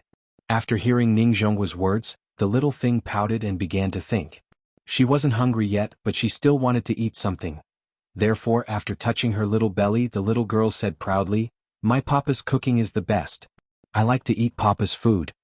Today I'll treat your family to a meal outside. How about we go to a restaurant?" "Eat outside? What are we eating? I see that you like it. Nian, what is your favorite dish?" When it came to eating, the little thing immediately became excited. Therefore, she immediately replied excitedly, "I like braised lion's head, and sweet and sour pork ribs, and prawns. Papa's prawns are delicious. Then Uncle will take you to eat the most authentic local dishes in Zhonghai, okay?" "All right." Although this little thing didn't even know what the local dishes were, she still nodded quickly like a chicken pecking rice. Seeing that the little girl agreed, Ning Zhonghua looked at the couple behind him and said with a smile, "Mr. Chen, Mrs. Chen, I wonder if this local dish is to your liking?" Hearing this, Qin Shi was not polite at all. After nodding with a smile, he replied, "We are not picky about food. You can arrange it as you see fit." He was not a reclusive master. Ning Zhonghua and Su Wei had flattered him like this. If he did not give them face, it would indeed be a bit too unreasonable. "That's great. I happen to know a local chef.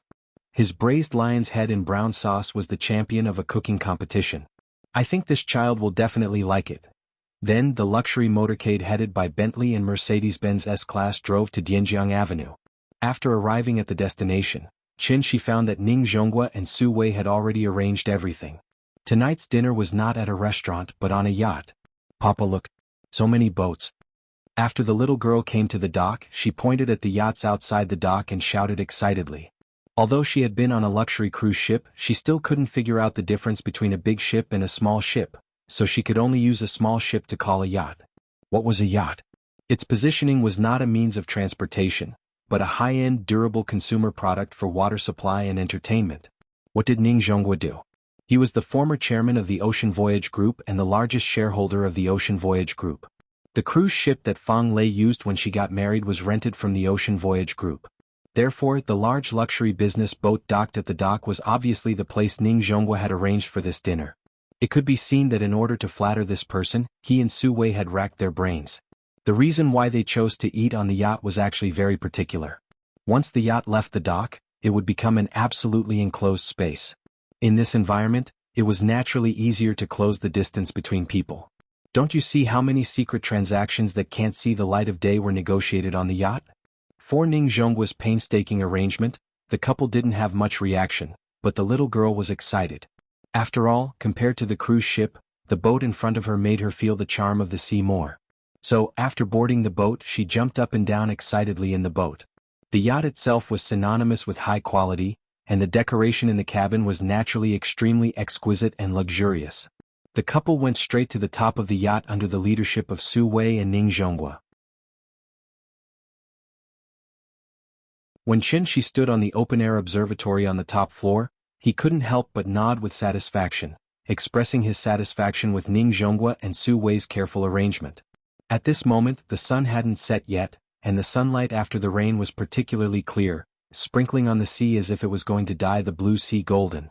Looking around, the high-rise buildings on both sides rose and fell one after another along the Dian River, looking particularly magnificent. Coupled with the sea breeze that constantly blew against his face, the scene at this moment was truly intoxicating. Even in the 21st century it could still make people feel emotional. It could be said that the distant mountains were like black and the nearby water was like smoke. Of course this mountain was not a real mountain. It was a majestic skyscraper. The yacht set off from the ferry and sailed along the Dian River all the way to the East China Sea. Because there was still some time before dinner, the little girl ran to the deck and couldn't help but shout, "Papa, I like it here. I like it here." Looking at her happy and excited appearance, Qin Shi couldn't help but smile.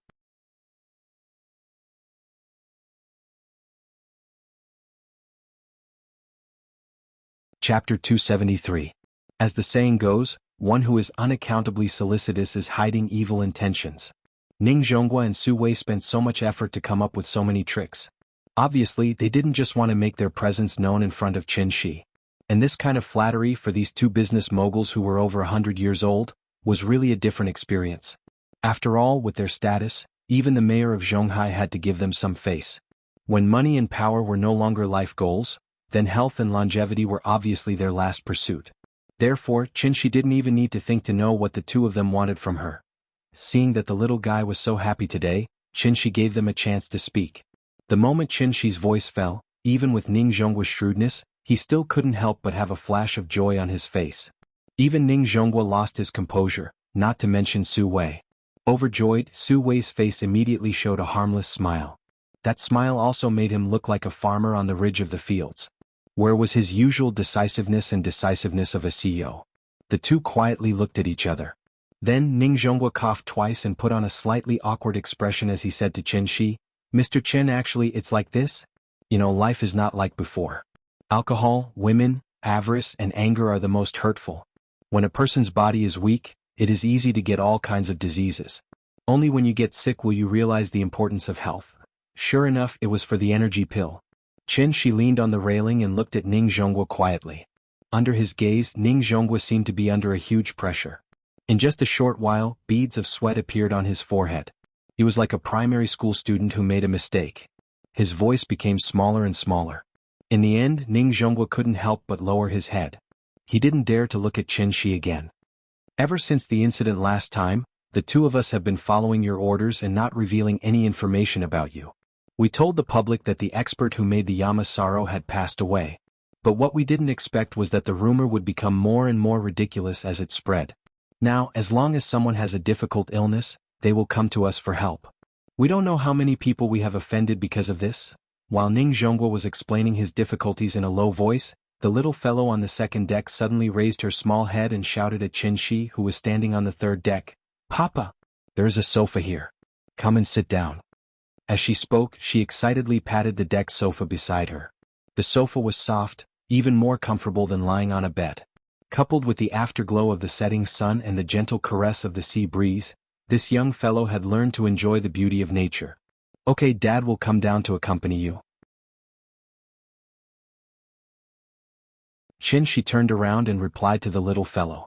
Seeing this, Ning Zhonghua immediately swallowed back his unfinished words, and then stood aside solemnly without saying a word. Qin Shi glanced at him but didn't say a word. She walked straight to the spiral staircase on the side. Seeing this, Ning Zhonghua and Su Wei couldn't help but have a very complicated expression on their faces. "It's over." Both of them knew their limits. Seeing that Qin Shi didn't say anything, they naturally wouldn't ask for trouble on this topic. Then dinner began in a happy atmosphere. The yacht meandered along the Dian River. The little fellow chewed on the ribs and looked at the beautiful scenery brought by the lights on both sides of the river. She couldn't help but murmur, "Papa, it's so beautiful outside. Do you like it?" "I like it." "Then Uncle will treat you to a big meal and take you to see such beautiful scenery. Shouldn't you thank Uncle properly?" Hearing this, the little fellow immediately wiped the oil stains on her mouth with her hand, and then smiled sweetly at Ning Zhonghua and Su Wei. "Thank you, Uncle Ning." "Thank you, Uncle Su." "Yi Nyin, if you like, you can come and play with Uncle at any time. Uncle will take you to have a good time in Zhonghai, how about it?" "Okay. Thank you, Uncle." This child is really likable. Mr. Qin is so lucky. After dinner, Ning Zhonghua and Su Wei sent Qin Shi's family back to the Kangju community. As for the elixir, the two of them didn't dare to mention it again. After the little fellow politely said goodbye to the two uncles, the family of three turned around and walked to the Kangju community. When they brought the little girl to the entrance of the neighborhood, the couple stopped in their tracks at the same time. At this moment, the two of them couldn't help but have mixed feelings in their hearts. After all, this was the home that the two of them built together. Although this home was simple, it carried too many things. The sky, the breeze, the air, the temperature, the fragrance at that time, that feeling, the memories that were stagnant like film, you and me at that time. When the breeze blew, those things that couldn't be taken away, were all called the past. Under the dim yellow light, the couple's shadows were very long. Perhaps because of the emotions in her heart, Qin Ruoying couldn't help but have tears in her eyes. And just as the couple looked at each other in silence and reminisced about the past, a clear and crisp voice sounded very untimely. "Mama, let's go home. We're going home." As she spoke, the little fellow who spoiled the mood sat in Qin Shi's arms and reached out to Qin Ruoying. She wanted to go into her mother's arms. After all, for this little fellow, her mother seemed to have left for a longer time. Qin Ruoying quietly wiped the tears from the corners of her eyes, and then smiled as she took the little fellow from Qin Shi's arms. Accompanied by Nian Yan's somewhat disturbing shouts, they finally returned home. Perhaps it was the same feeling as Qin Shi felt when he first returned. When Qin Ruoying walked into the room and saw the familiar furnishings in the house, she couldn't help but burst into tears like a broken dam. 5 years. It was indeed too long.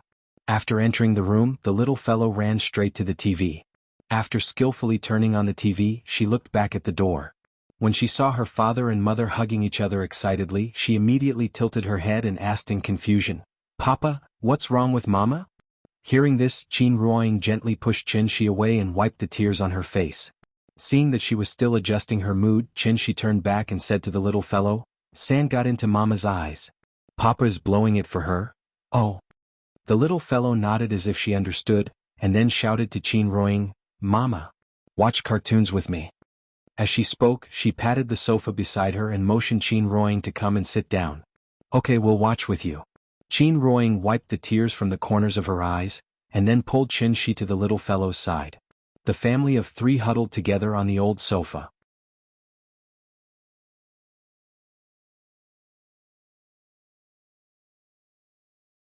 Chapter 274. The next morning. After eating the breakfast made with love by Qin Shi, the little fellow lay on the sofa with a bulging belly and obediently recited a Tang poem. "Sleeping in spring, I hear birds singing everywhere. Wind and rain come at night, I wonder how many flowers fall." The little fellow recited very fluently, so after she finished reciting, she raised her little head and waited for her mother's praise with joy. However, what she didn't expect was that when Qin Ruoying came to her side, she didn't praise her, but patted her lightly. This made the little fellow pout unhappily.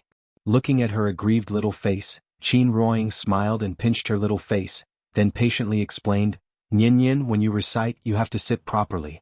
Do you remember what mother taught you? You have to sit properly and you have to stand properly. Have you forgotten it so quickly?" Hearing this, the little fellow's head immediately drooped down.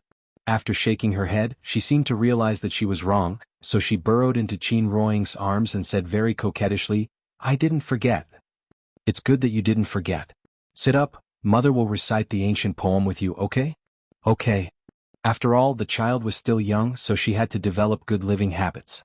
Therefore, after teaching her to recite Quiet Night Thoughts and Climbing Yellow Crane Tower, Qin Ruoying allowed the little fellow to watch cartoons. While the little fellow was watching cartoons, the husband and wife softly talked about the recent schedule. Gu Lao had already brought the twins back to Shangjing. Previously, he called Qin Shi to ask when they would open the door. Although the house in the Kangju district was simple, it was built by the two of them, so Qin Ruoying wanted to stay here for a few more days, which could also be considered as a kind of remembrance.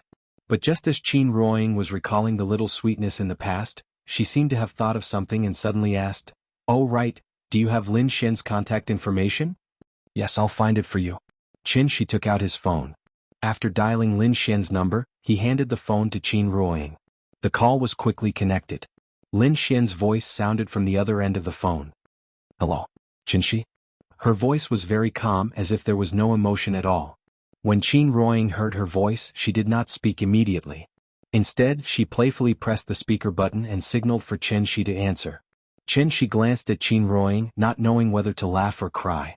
Then he said to the phone, Ahem. Yes, it's me. Ying is beside you, right? Get her to answer the phone. The couple looked at each other in surprise.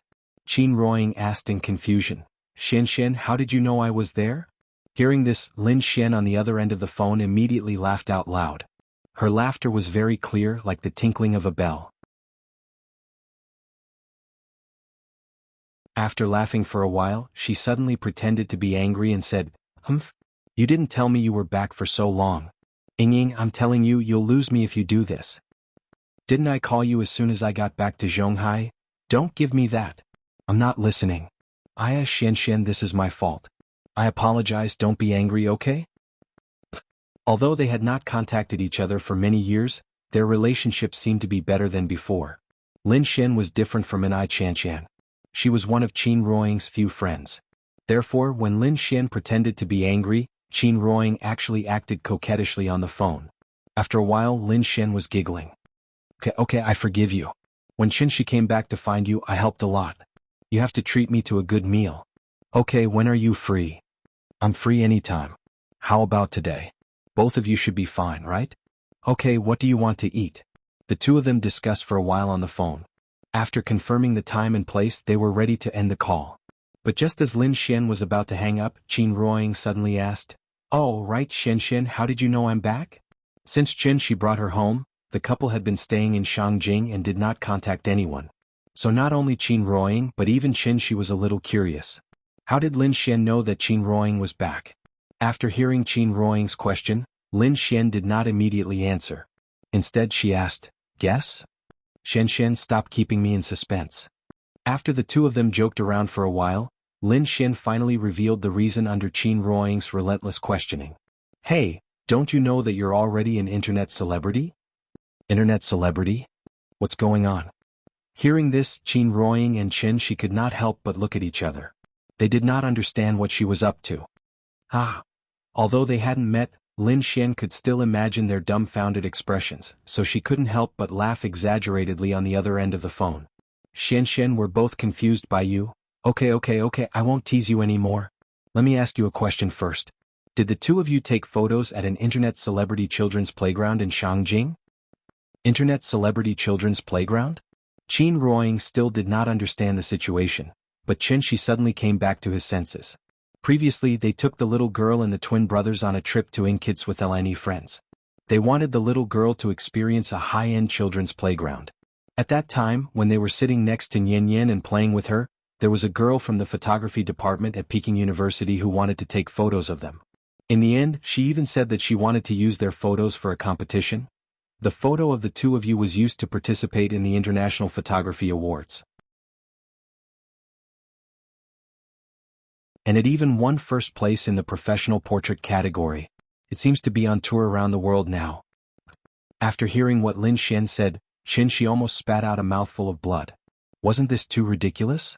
At that time, he did not want to dampen the girl's passion for photography, and Qin Ruoying did not mind, so he nodded and agreed.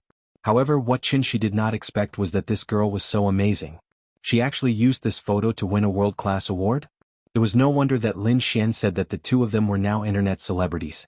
Was this not considered internet celebrities? They were already King famous overseas. This sudden situation made the couple not know whether to laugh or cry. Lin Xian probably guessed how the two of them were feeling, so after laughing for a while, she quickly hung up the phone. After hearing the beeping sound from the phone, Qin Ruoying handed the phone to Qin Shi and asked Qin Shi to look for information about the photo online. At the same time, Lin Xian sat in front of her desk and looked at the photo on the table with a blank expression. On her face, there was no trace of the happiness she had shown on the phone just now. There were two photo frames on the table. One was a full-body photo of her. The other, wasn't it the photo of Qin Shi and Qin Ruoying? I also want to let the pirated students see this, so I can only put it in the main text. I hope you can forgive me. What I want to say is, the theme of this book is about stay-at-home dads, but it is also because of stay-at-home dads that my writing style is limited. Because of the existence of Nyen Nyen, every day that passes in the book, Nyen Nyen will grow up another day. Therefore, this book can't be like the common urban novels. In the blink of an eye, a month has passed. In the blink of an eye, a year has passed. Immortal cultivation and stay-at-home dads in essence are conflicting. Therefore, the plot of this book is usually not continuous. After all, there is always a cause, a process, and a result when something happens. And this process needs time to ferment. For example, this photo may be buried for half a year before it appears again. I hope everyone can understand what I mean. Sincerely. Also, I update slowly, but I will never stop. This is for you to hear and also for me to hear. It is also a kind of self-warning. Regarding the issue of updating, I also want to try my best to return to a stable 2 updates a day, but I should have entered a bottleneck. I'm very tired of writing and also very annoyed. I feel that every word I write is torture. I didn't ask for monthly votes on the day I put it up, because I expected this to happen, so I didn't dare to make careless promises. In short, I have already decided. I will start from 3 updates a day and slowly adjust back. Finally, thank you again for your continuous support.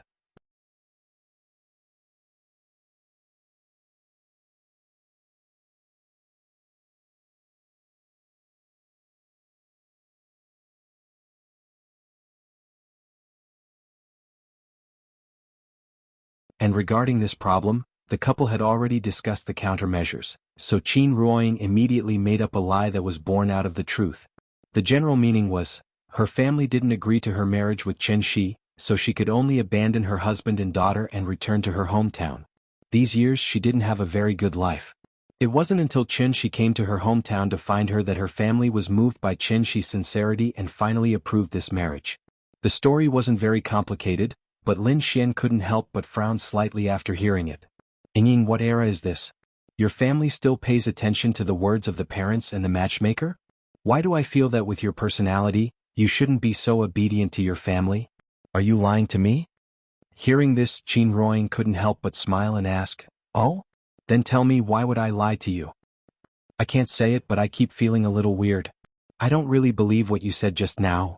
What I said is the truth. If you don't believe me, then I can't help it. Okay. Seeing that Lin Xian nodded suspiciously, Qin Ruoying decisively changed the topic and took the initiative to ask, Xian, what about you? How have you been these few years? Are you married? Do you have children?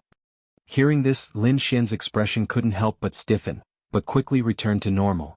After forcing a smile, she replied in a seemingly relaxed tone, "Not yet, but I can tell you a piece of good news." "What good news?"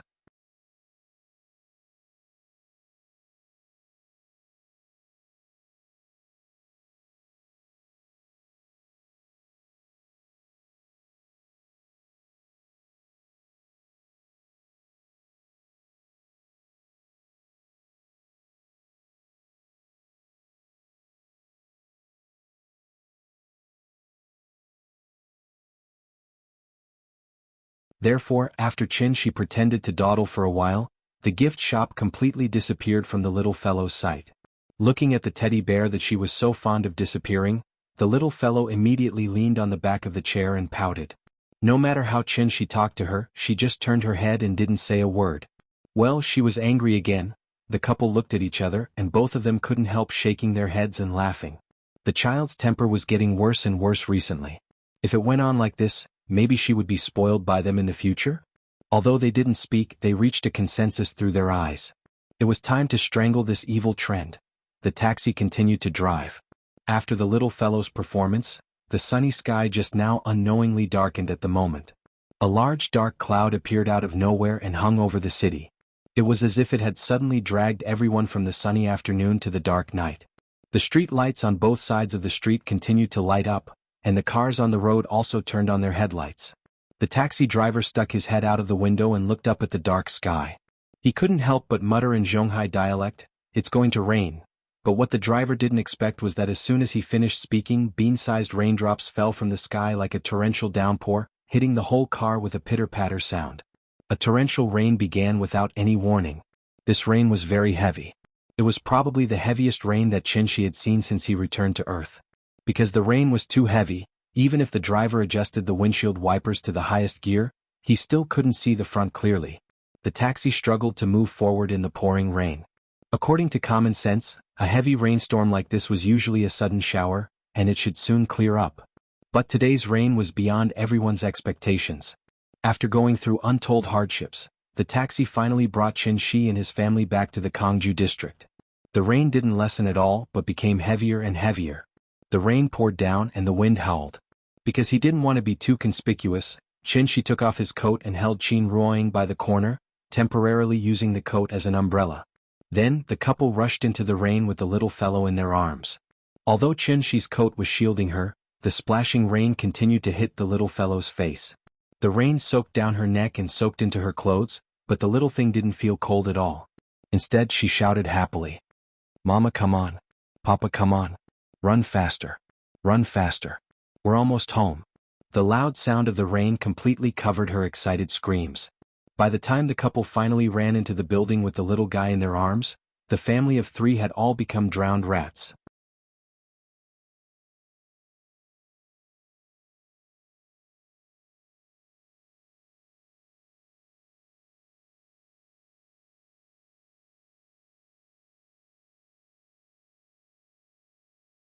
Today's dinner was very simple. Kung Pao chicken, green pepper fried meat, tomato scrambled eggs, plus a winter melon soup. It was the most common family dish. Although the ingredients used for this home-cooked meal were simple and easy to handle, under Qin Shi's exquisite control, it could be said to be full of color, aroma, and taste. Although the little guy also had many small problems common to children, at the same time she also had an advantage, which was that she never dawdled when it came to eating. When it came to eating, she would run faster than anyone else. Therefore, just as Qin Ruoying turned off the hairdryer, the little guy with a head of disheveled hair rushed to the side of the coffee table, picked up the spoon and scooped up the soup. After all, her father's cooking was the best in the world. After dinner, after watching a few episodes of cartoons, it was 8:30 in the evening. Maybe it was because she was too noisy when she was bathing just now, so the little guy's eyelids were already twitching when she was only halfway through the cartoon. When Qin Shi saw the little guy's sleepy look, he directly carried her to the bedroom. After a few words of coaxing, the little thing fell into a deep sleep. In order to prevent the little guy from being awakened by the thunder, Qin Shi specially set up a soundproof restriction in the room. When he finished everything, closed the bedroom door and came to the living room, Qin Ruoying was already standing on the balcony and continued to reach out to catch the rain outside. After noticing Qin Shi's arrival, Qin Ruoying didn't even turn her head and asked directly, "Shi, why does this rain make me feel so refreshed and refreshed?" Hearing this, Qin Shi didn't immediately answer. Instead, he gently held her lower abdomen with his left hand, then stretched out his right hand and held her hand from below. This shape was very similar to the classic bow pose in the Titanic. Qin Shi sniffed the faint fragrance from Qin Ruoying's hair. When he was about to answer her question, a sudden clap of thunder exploded in the sky again. Rumble. The thunder was very close. It was like a grenade exploding next to them. It was deafening. Therefore, after the thunder sounded, there was a burst of screams in the community. Many people were afraid of thunder. But fortunately, a thunderstorm of this magnitude might not be seen even once a year. Under normal circumstances, thunderstorms usually didn't last too long. At most, it would completely stop after a few hours. They didn't know what was going on today. This thunderstorm lasted for more than 3 hours, but there was still no sign of it weakening. If this continued, many people would lose sleep tonight. Qin Shi gently hugged Qin Ruoying.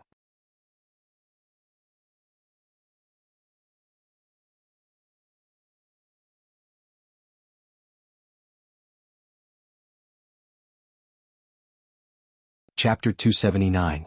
Thunder rumbled and the earth quaked and the mountains shook. Just as the thunder roared, the entire ground shook violently. In just an instant, the pots, bowls, ladles, basins, chandeliers, photo frames, and other small objects in the room began to shake violently. They either fell on the table or fell to the ground, making a series of clanking sounds. An earthquake. Because of the frequent earthquakes in recent years, the people of Wuxia had a much deeper understanding of earthquakes than before. Therefore, the moment the earthquake happened, the entire community seemed to have been awakened from their sleep by the thunder. Countless people screamed, "Earthquake," as they rushed out of their houses in a panic. There was the sound of dense footsteps in the corridor. Some residents who were taking a shower did not even have time to put on their clothes at this moment. They ran out of their houses wrapped in a bath towel. It was still raining heavily outside, but at this time no one cared so much. The fleeing crowd surged like a flood and rushed madly toward the gate of the community. In less than 2 minutes, the streets outside the community were already densely packed with people, blocking the entire road. According to historical records, there had never been a destructive earthquake of magnitude 4 or above in the history of Zhonghai. This was because Zhonghai was located in the most stable plate position in the entire Wuxia. It was not in the earthquake zone at all, so let alone a destructive earthquake, even a weak earthquake of magnitude 2 or 3 would be difficult to occur. But today the people of Zhonghai experienced what it felt like to be in the middle of an earthquake. In fact, when the Wenchuan earthquake happened that year, Zhonghai, which was thousands of miles away, also felt it and even caused a big commotion. However, that big earthquake happened more than 2,000 kilometers away in the Chuanyu area after all, so it was far from being as real and exciting as today. Based on the strong tremor just now, this earthquake was at least a magnitude 4, 5 or above, reaching at least the level of a medium-strong earthquake. The earthquake didn't last long. It lasted for about 20 seconds. However, it was this short 20 seconds that really made many people feel like they had escaped death. People who had not experienced an earthquake might not be able to imagine what kind of oppressive feeling an earthquake would bring to people. Perhaps it was only when humans faced the wrath of nature that they would realize how insignificant they were. The downpour continued, but none of the people on the streets dared to return to the residential area. Everyone stood pitifully in the rain looking at each other. That helpless look was as miserable as it could be, but at this moment, another thunderclap exploded in the sky. Rumble. Rumble.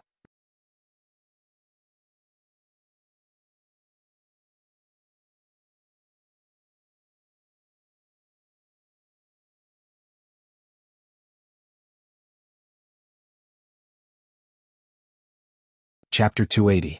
5 years ago. She was just an ordinary person who couldn't be more ordinary. At that time he had dreams, was willing to work hard and could endure hardships. Although his life was a little shabby, he always thought that he was very happy and would be even happier in the future. Humans would always have hope for the future. She always believed in an old saying, knowledge can change fate. But what he didn't expect was that before he could wait for the day when knowledge could change fate, a rainstorm had already changed his fate in advance. If it wasn't for the sudden thunderstorm, what would he be like now? She didn't know. And no one could know. His fate was inexplicably changed just like that. Although the process was difficult, the ending seemed to be much better than before.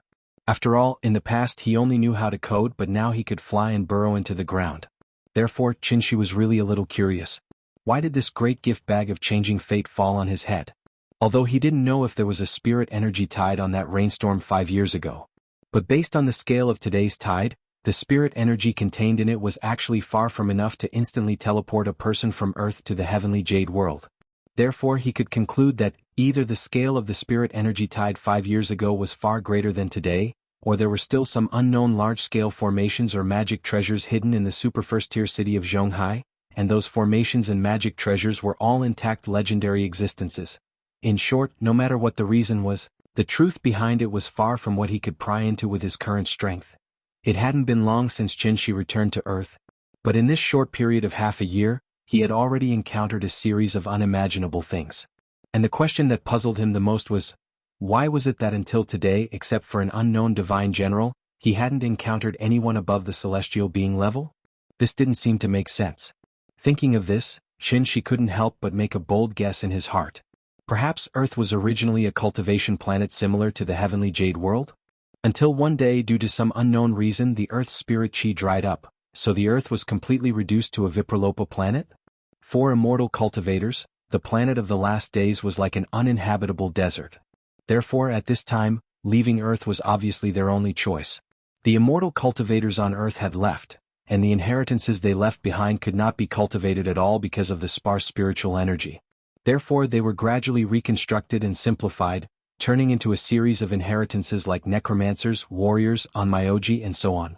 She stroked his chin, faintly feeling that his guess might be somewhat close to the truth.